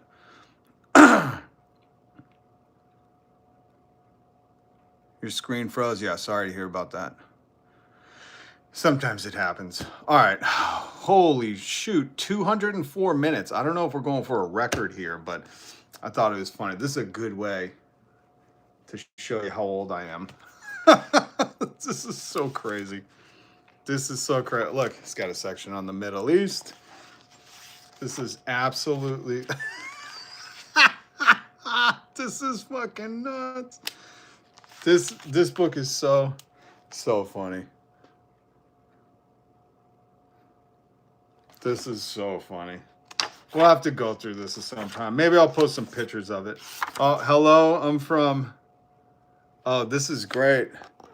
Yo, Jon Stewart needs to do another book. He's got too much money now. He don't give a shit.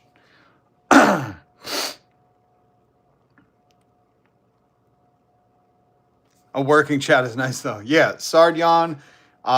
Pink Fur. I don't know if Pink Fur is here. She said she got muted out. Yesterday, I think the chat was messed up. So my apologies to everybody who was trying to chat and couldn't chat. And if it's still not working for you, please, yes, that's what we were talking about. Jon Stewart needs to run for president, but he won't. And that's why he should be. Jon Stewart, Cat Williams, with Luigi being the new Attorney General. Luigi will be freed, and he'll be the Attorney General. And he should do a reality show called Headhunters. I don't know what it will be about, but I'm just pitching stuff. These are just all imaginative ideas. Oh, God damn it. Don't say what is fascism, you fucking moron. I can't stand these people. It's like, go look up some Holocaust memorial stuff. You know, go to a museum once in a while. Jesus Christ, morons. Yeah, I was locked out of all chats. Okay, Bob, so I think yesterday deleted YouTube messages. Okay. I bought the website game for Luigi. Yo, I love that there's still people sitting on websites to sell them. That is so funny.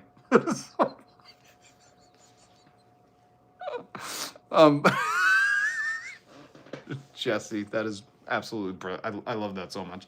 I love that so much. If I had the money, I'd buy some Luigi websites and just sit on them. I don't think you're going to make a lot of money. Listen, the CEOs are not going to invest in that. Let me just tell you right now, you know. But on your own, you could probably do something. MILFs for Luigi. Funny how the far right loved using Cat Williams in their YouTube shorts. Not so much now. Kevin, what are you, one of them rich Americans that can afford to go to the dentist? I don't do tooth whitening. Shut your face.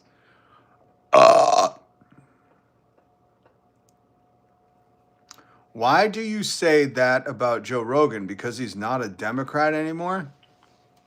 No, it's because he's a psychological operation against the people of America. He's friends with everybody in the Epstein files. And when the Epstein files admitted to what they were, and all who are involved should be investigated, he was like, there's no way to interpret this. I don't play team sports, bitch. That's what you need to understand. The only teams in America are the working class and the bourgeois, okay? This is a class war. And if you're too stupid to think this is red versus blue, when red and blue are on the same team, listen, they have a cafeteria that is not on film, and they're slap-assing back there, okay? They're playing you, buddy. I know you think, oh, it's us Republicans against those Democrats, and they love that you keep doing their work for them, man. You make it much easier for them to trade stocks on fucking industries that they regulate, okay? Nancy Pelosi, Chuck Schumer, fucking Rick Scott, the lot of them. They're all rotten. God damn. Guilty by association when you hurt the youth. 100%. I would say you're in those Epstein files, not investigated and totally clear. We just look. I played the audio of Bill Gates today, right? Or Bill Gates before today. Today, Wall Street Journal got to go into a Microsoft meeting where Bill Gates was like, "I'm sorry about this shit. It was 2 Russian women, but they weren't whores. They were like the Bill Gates of Russia." You know, loose quote. Yet, Bill Gates, just a few short months ago, before he ever thought the Epstein files would come out, he was like, I'm not a cheater. I'm Bill Gates. You trust me, right? Look at my nerdy sweater. And people were like, yeah, why? How could he be so rich and be a filthy fucking animal? They've tricked you all. They're all animals. They're hog snarfers.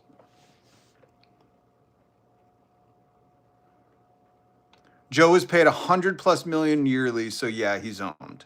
And Adam and Ansley, I'll address both of you. I love that name. It looks like a cute avatar. I might have to check out that channel later. Hopefully you guys create adorable content where you're like stitching shit together. This is what I imagine Adam and Ansley. They knit the raddest fucking sweaters you've ever seen, but they bicker the whole time, and that's what keeps people watching, you know? People watch their video for hours on end because they're like sewing, but they're bickering about like nonsense too. I love it. It's so adorable in my mind. That's what I envision. But yeah, he's making $100 million a year from Spotify. And if you don't know who's a big investor in Spotify, it's his new close friend, Peter Thiel. Just look it up. We can't have a leader who does anything for us because of lobbying. I agree. How do we solve that problem? Hold on. Luigi. Oh, sorry. I feel like I'm coming down with something. I feel like I'm... Sorry about that. How do we fix that problem? I don't know. We used to do revolutions and shit. We used to be cool back in the 1770s. We used to be so fucking cool. America was so cool. They were like, oh, really? You're going to tax us? We'll burn your houses down. And we just lost that spirit. Now you hear a lot of Americans wearing red hats like the red coats. You know, claiming they're the most American by groping a flag and telling you, just listen to everything the president says. It's embarrassing. That's what it is. Eat the rich, farm to table. Oh, Jesse, speaking my language. It's just one of them. I think the rest will fall in line. I don't know. Don't do the crime. Don't do the time. What is the saying? If you can't be on the table, don't touch those kids. Or I don't know. We'll come up with the saying.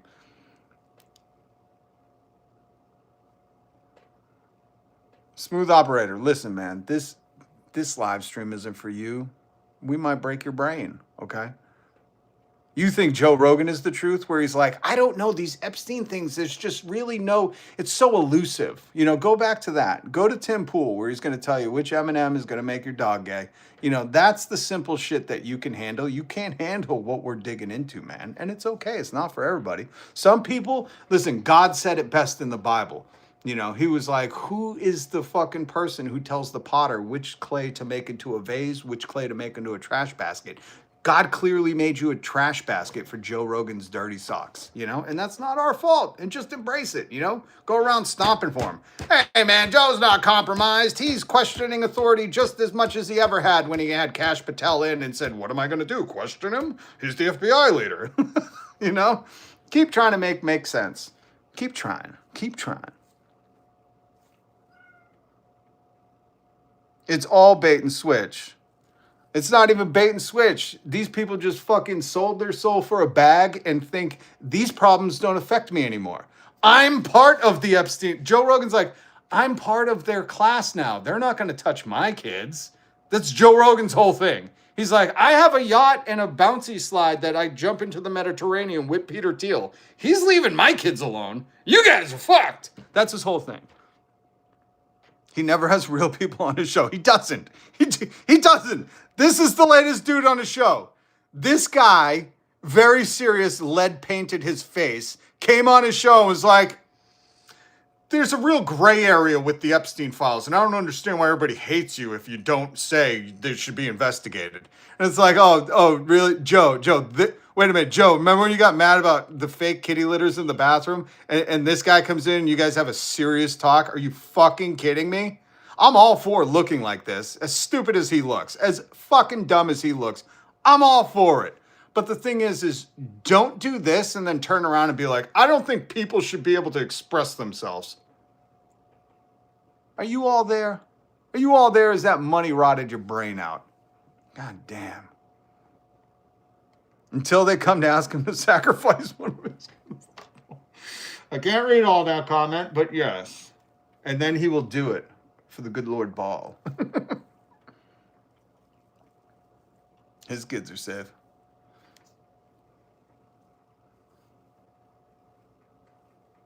Oh God, these people. I hate to break this to you, man. Joe Rogan is as far right as you can. Like, you can't get any farther right than Joe Rogan. Joe Rogan helped Donald Trump become president. Joe Rogan is good friends with Peter Thiel and Elon Musk. You know Elon from the Epstein files, where he has 14 children, but on Christmas morning, he was emailing Epstein being like, yo, what's up for Christmas, bro?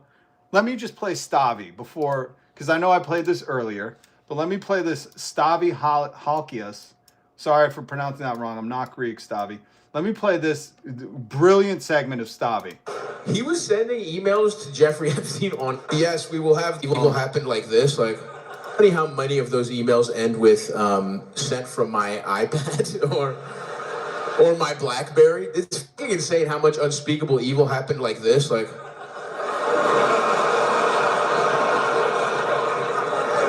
He puts his glasses down. yes, we will have the shipping containers full of Russian children sent over. Swipes up a fucking Angry Birds. Oh man, that boy Elon's all over them. That's so funny. He was sending emails to Jeffrey Epstein on Christmas morning. Do you know how fucking insane that is? Like, even Epstein was probably like, come on, man. I mean, this is crazy, dude. Elon has like 40 kids. He keeps nutting in any autistic woman that will let him. He should have been preoccupied on fucking Christmas morning. God bless Stavi. Listen, if there's a comic you want to follow, Stavi Baby on YouTube is amazing. His dialogue with people at his comedy shows. I mean, this guy must have been a psychology major or something, because he is so funny. This is BUNKBED COFFIN, link in the description. BUNKBED. If you dig Trump, you have zero standards about didactic learning. I would just say you have zero standards. If you're like, listen, I'm really for the American family home unit. The guy who I want to represent me cheated on all of his wives and the first lady with a girl named Stormy. I'm pretty sure you have no fucking moral value or ethics at all. This is BUNKBED COFFIN. But good point. Good point. Love Stavi. Stavi's so good. He's so good. He's from your city? Nunya, you from Baltimore? I've been to Baltimore once. Scariest city in all of America. You hear a lot about Chicago. You don't even hear about Baltimore. Baltimore is the most treacherous city there is. In all respect, I do not mean to disrespect Baltimore at all. It was a lovely city. Lovely. But terrifying.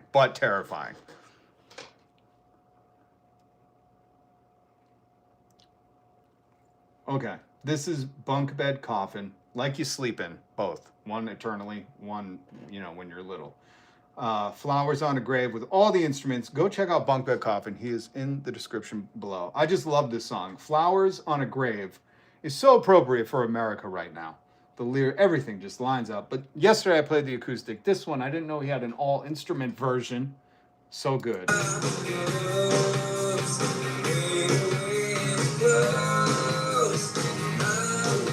Baltimore, Detroit.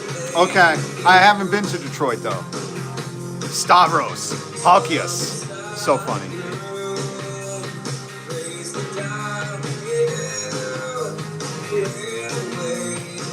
Hold on, we gotta pause it. Who was that? Frankie? Frankie Berry. He's on record. He's on record saying, where is it? This.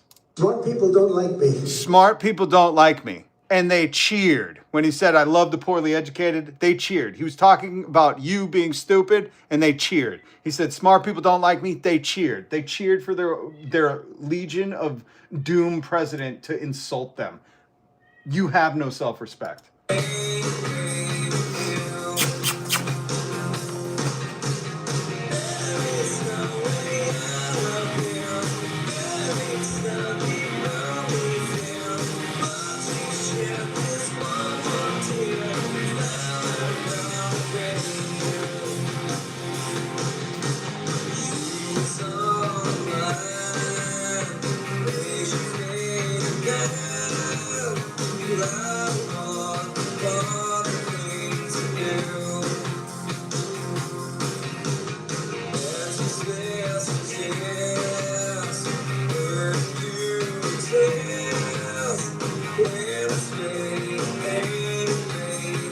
She'll stare into your soul and confiscate it.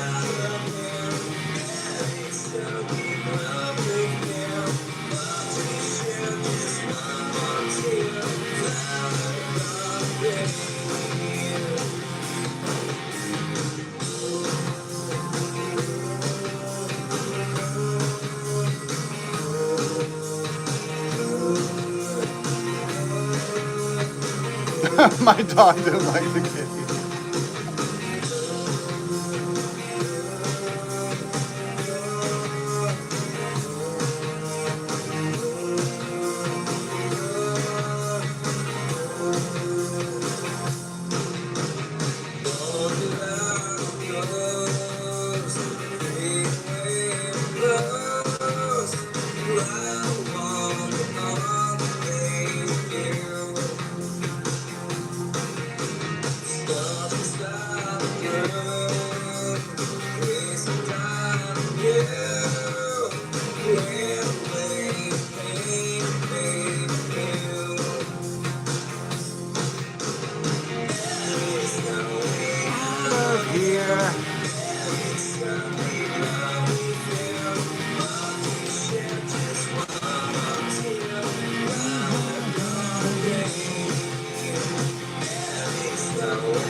Again, this is Bunk Bed Coffin.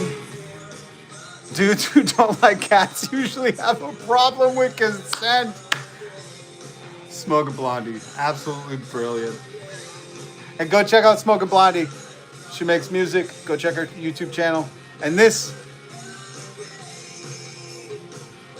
is Bunk Bed Coffin. The new grunge. Here on ROB Radio. I love playing music on this show. I wish YouTube would let me do it more. Thank you guys. You need a new kitty?